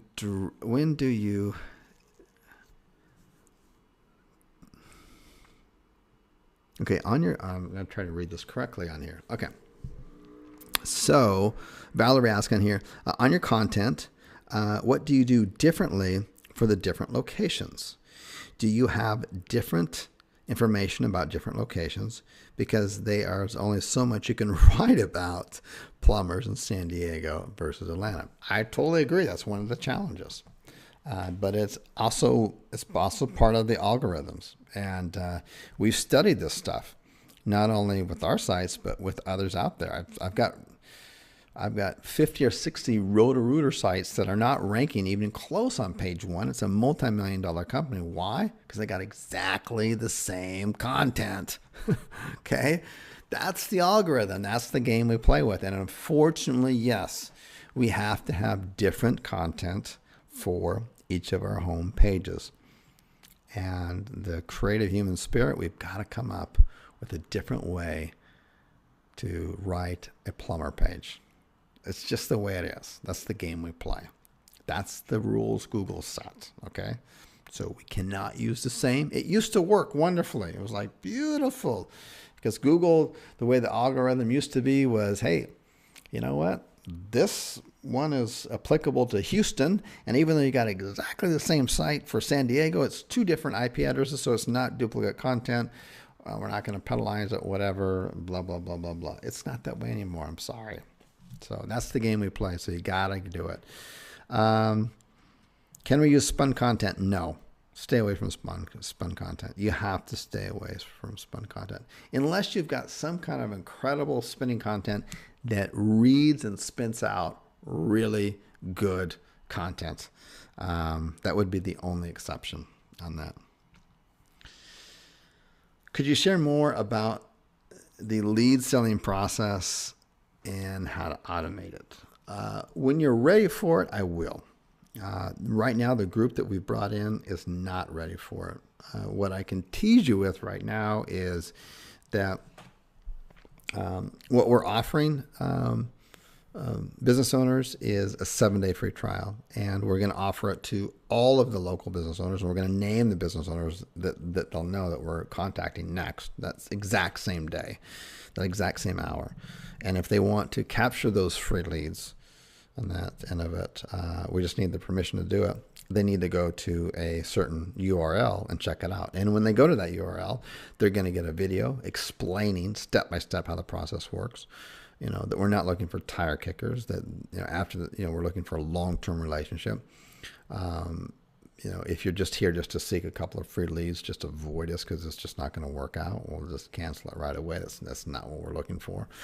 And that how we're a better, more efficient solution than your other marketing things, but yet we can't replace them. We're just in addition to them.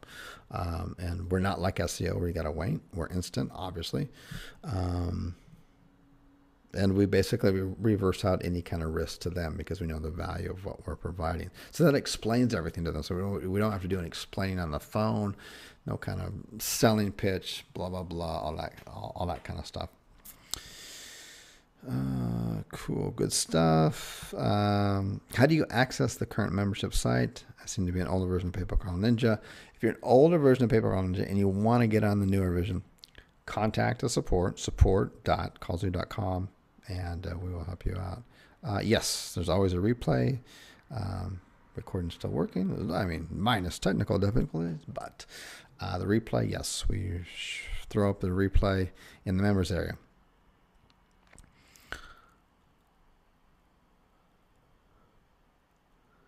Okay, so Christine asks you, do you highly recommend mobile businesses? You know, like mobile, able to move around, mobile. But is mobile absolutely necessary to succeed? No, it's not. Again, as long as the numbers, the data, as I teach in Module 1, work out, you're totally golden. You're perfectly fine. Um, Selecting a niche where the niche goes to the consumer has some advantages to it versus the consumer goes to the niche office location has some benefits to it, but it's not a deal breaker. Okay. Do you monitor your ketosis? Someone always asks ketosis in these. Yes, I do. And I monitor it through, I just got a really cool tool. Anyone's interested, I got it right here. And this is by a friend of mine this is a really cool story, by the way. It's by a personal friend of mine in Switzerland who was battling cancer. And one of the possible cures for cancer, if you're ever in that situation, hopefully you won't be, but unfortunately most people will, is being in a state of ketosis basically suffocates and doesn't feed the cancer cells. So it's a really good state to be in if you just found out you have cancer or if you want to be prevented of cancer. The problem is that to try to monitor whether you're in ketosis or not, the current ketosis sticks are really not that accurate.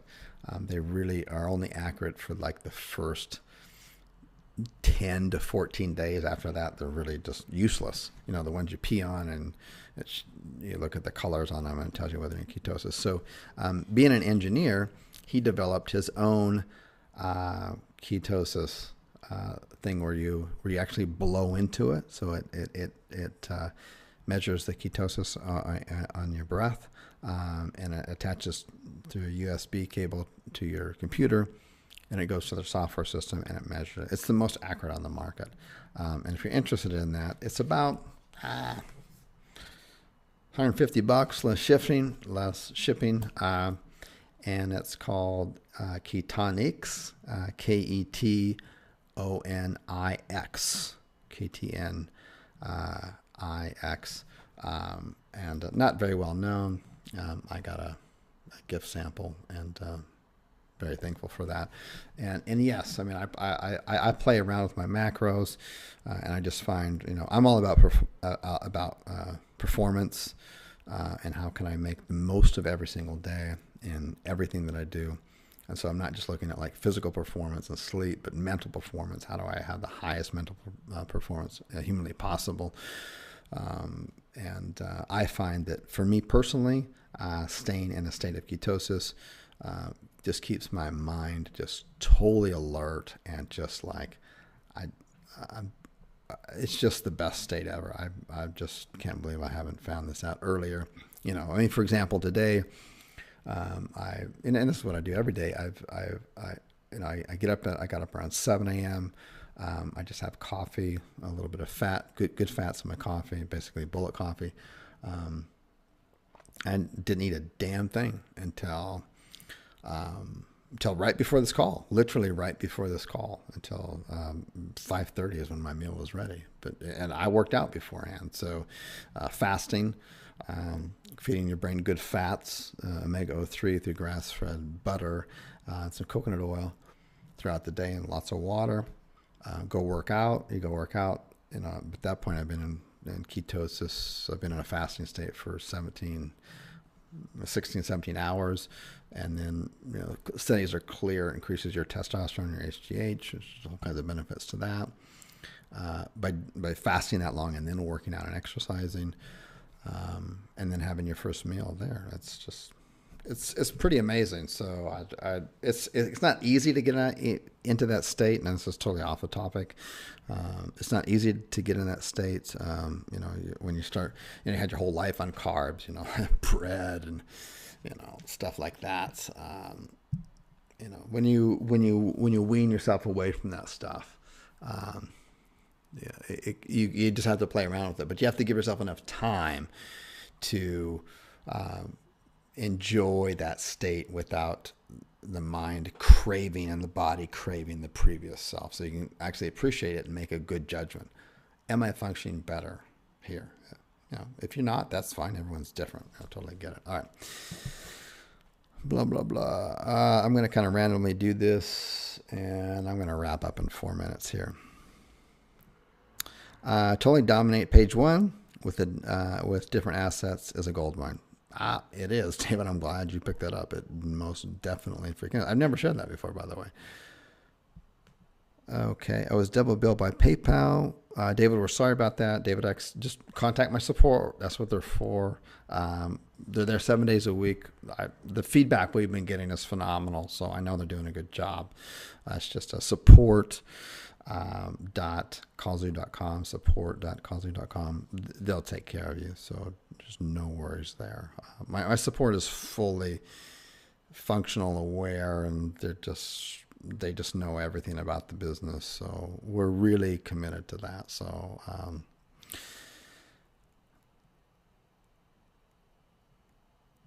okay, good. Jeff, awesome feedback. Appreciate that. Are you sending the second and third sites to your niche at the same city, different clients? Yes. Well, it depends on the client, but most clients, are ready and willing, if they're good businesses, to be able to accept more leads. So when we build up a second site in that same niche, and they're a different profile, different host, all that kind of stuff, different theme, different look and feel, then yes, they more than ready to accept those leads. If not, then we just go out and find another client. We might do a round robin at that point, or a multi-call out. So those options are available there. Come visit Canada anytime. Thank you for the invitation. I appreciate that, but I'd rather visit Barcelona. Okay. Cool. I mean, two of my really probably, I got a lot of favorite cities, but Vancouver, BC, one of my most favorite cities in the world, Canada. And then probably going down the coastline there, down south. Portland, Seattle, San Francisco, LA, San Diego. They're all so uniquely different and wonderful. But that whole part of the world is amazing. Please explain what the Firebox profile is. Sure, Steve. Basically, we want to create, and this is in module. I forget what the training is in the module, so I'm just looking right now. But I believe this is in module 2. Yep. Module 2. When you start creating a local niche and local niche site, you want to appear like you're from there. Like, voila, I'm from Houston, and I've got a Firefox profile that's from there. I've got a Gmail account that's from there. My IP address and my login is always from there. Everything's congruent, right? Congruency. Congruency is not only important in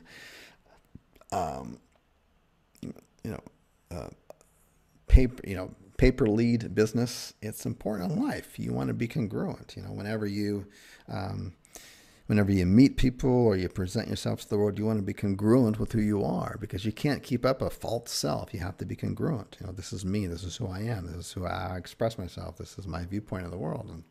And the same thing with creating a site. You want to be congruent. It's like you're not like logging in from Miami all the time and getting your backlinks from all kinds of other weird places that have nothing to do with San Diego.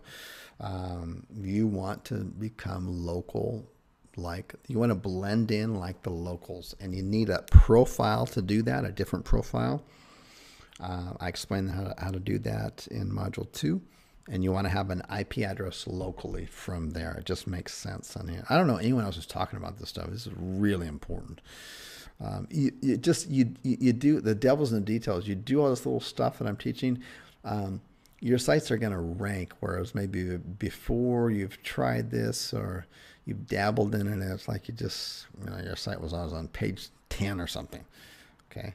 It's just because it didn't make sense to Google. Google's getting smarter and smarter every day. And one thing, when I released this other module, I think it's module 5 or 6, the other thing that's a huge rate making factor that like no one, or very few talk about, is that you want to have people locally searching for your brand name and then finding it on Google and then spending like 3 minutes on your site clicking around. Google tracks this stuff. And it should be of no surprise, especially if you've had any experience with Google AdWords. They track the same thing. It's like, okay, so people click on your site and they spend some time on your site. Cool. We'll reward you with offering you less per click and pushing you higher up in the position. They do the same thing organically, okay? So how do you do that? No one talks about that. You see, the days are gone where you just pop open a domain name that's keyword rich and you throw some backlinks from wherever and you just kind of hang out. No, Google's tracking who's visiting your site. Are they visiting it locally? How much time are they spending there? Because that's the ultimate vote. You can kick ass on someone who, this is a strategy I'll teach later, but you can totally kick ass on someone who,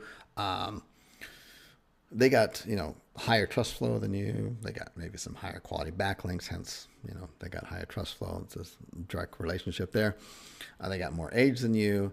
But guess what? All of a sudden, you got more searches and more people hanging out at your site than they do. Guess who's going to move up above them? Okay? So it's more than just backlinks these days. Okay? You got to be smart. It's a war out there. You got to be super ninja about this kind of stuff. Then you can take that same kind of method and use it for good or evil. Evil. So what kind of evil would you use it for? Well, I'm not promoting this. I'm just saying you could do this. Is that somebody on page 1, you could like have some local people go and check out their site and then bounce off really quickly and then go to yours. Go to their site, bounce off really quickly, and then go to yours and hang out there. Google looks at it and goes, oh, wait a minute. Your site's clearly a better option according to the masses. We better move yours up to the top. And that's how you push your competition down the field. More on that later.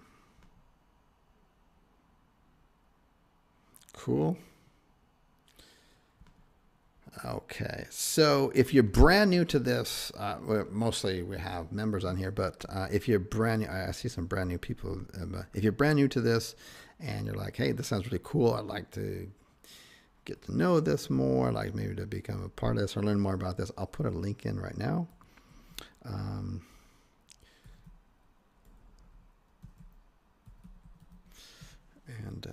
Right now I can't type and talk at the same time because I'm too tired.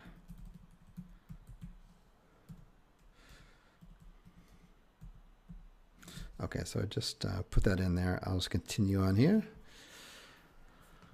Okay. So much excellence. Info as always. Thank you. Thank you. Really appreciate it. Thank you. Appreciate that. Good. We'll do. I'm doing.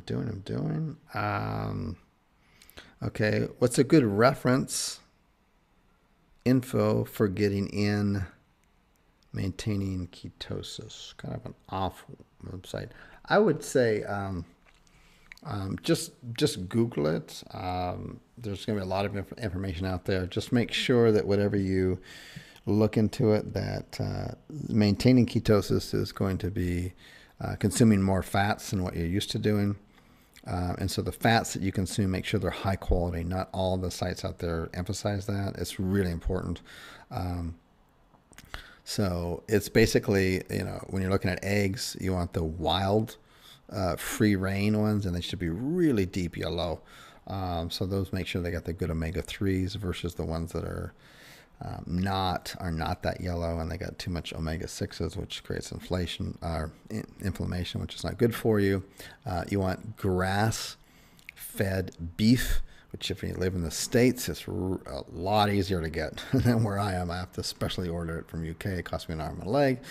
And then wild-caught fish of any type. It's going to be wild caught. That's going to have the good omega-3s and very low omega-6s. The problem is that with any kind of commercialized type meats out there, no matter meats, poultries, whatever it is, because it's commercialized, it's going to have low omega-6s and high omega-6s, low omega-3s, high omega-6s, which are going to cause inflammation and just all kinds of health problems. And so those kind of fats are not good. So you gotta search out those. You can find, if you're in the States, God bless you, that stuff is so much easier to get there. That's one of the great things about the United States.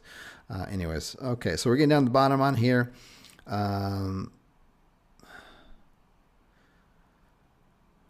Okay, so are you saying that we can't do agency SEO work for clients somewhere else in the world anymore? You can certainly do SEO work anywhere you want in the world, but the most effective SEO, and this is through going back and studying. I mean, taking the commercial license of Moz, of HREF that we have, and Majestica, and then looking at existing sites out there locally that are ranking and crushing it in multiple cities. They all have patterns to them, and their patterns are very clear. They have backlinks that are coming locally, okay? And then you can track those back. Where are they getting them from? Oh, okay, they're getting them from here and there and there. Okay, cool. We can do that. We can replicate that. These are really important. Okay, it's important factors to have in. It just makes sense. Google's they've been about it for years. They were way ahead of the curve. We're going to be all about local, and we're going to be so much about local that we're going to freaking drive around the world and take pictures of the local. What an ambitious drive that is! Holy smokes, that's amazing.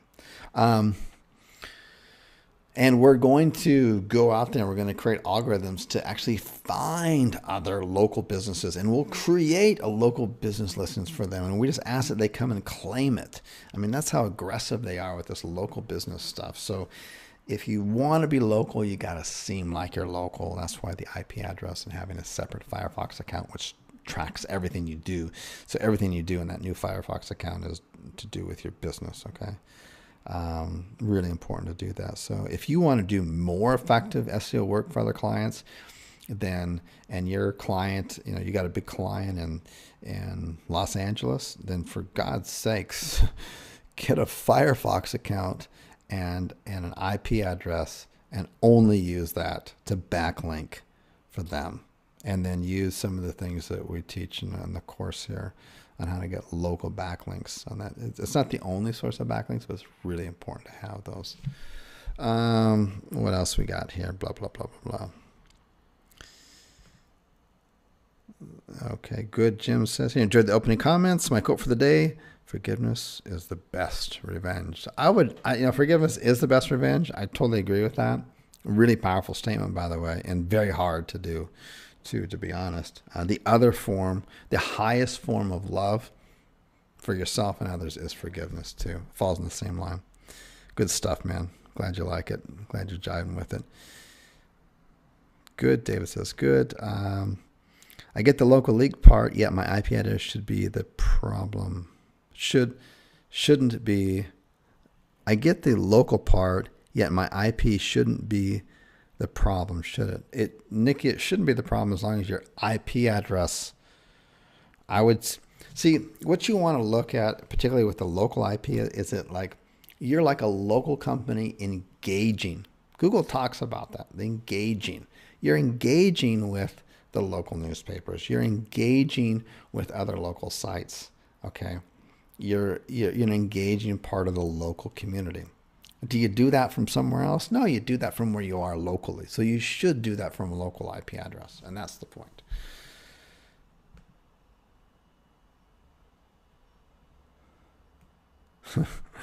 Have you decided to do a membership site on business, personal growth, and your YouTube videos? Right now, I'm kind of blending the both together. So this is what I'm doing. So that's it right here. Okay, a couple more questions, then we'll wrap it up. I enjoy doing these, so I go longer than I should. Does Google know when you're using a proxy or VIP? Great question, Jim. Google's not going to know when you follow the steps that I give.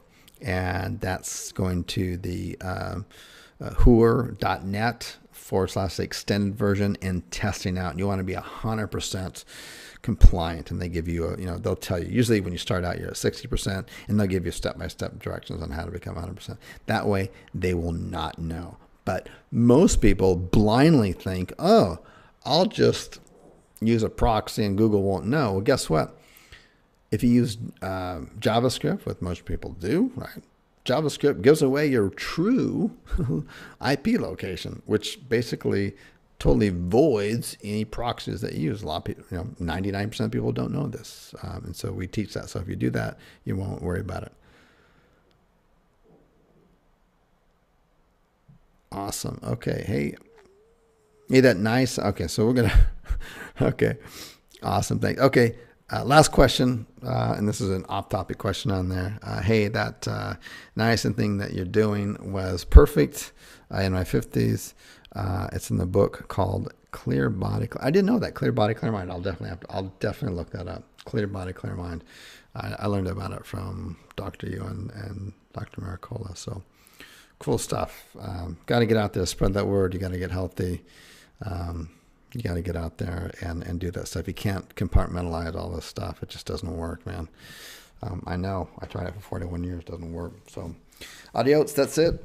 Peace. Appreciate everyone's time on here, and we'll have the recording up soon. Take care. Take actions, and adios. Bye-bye.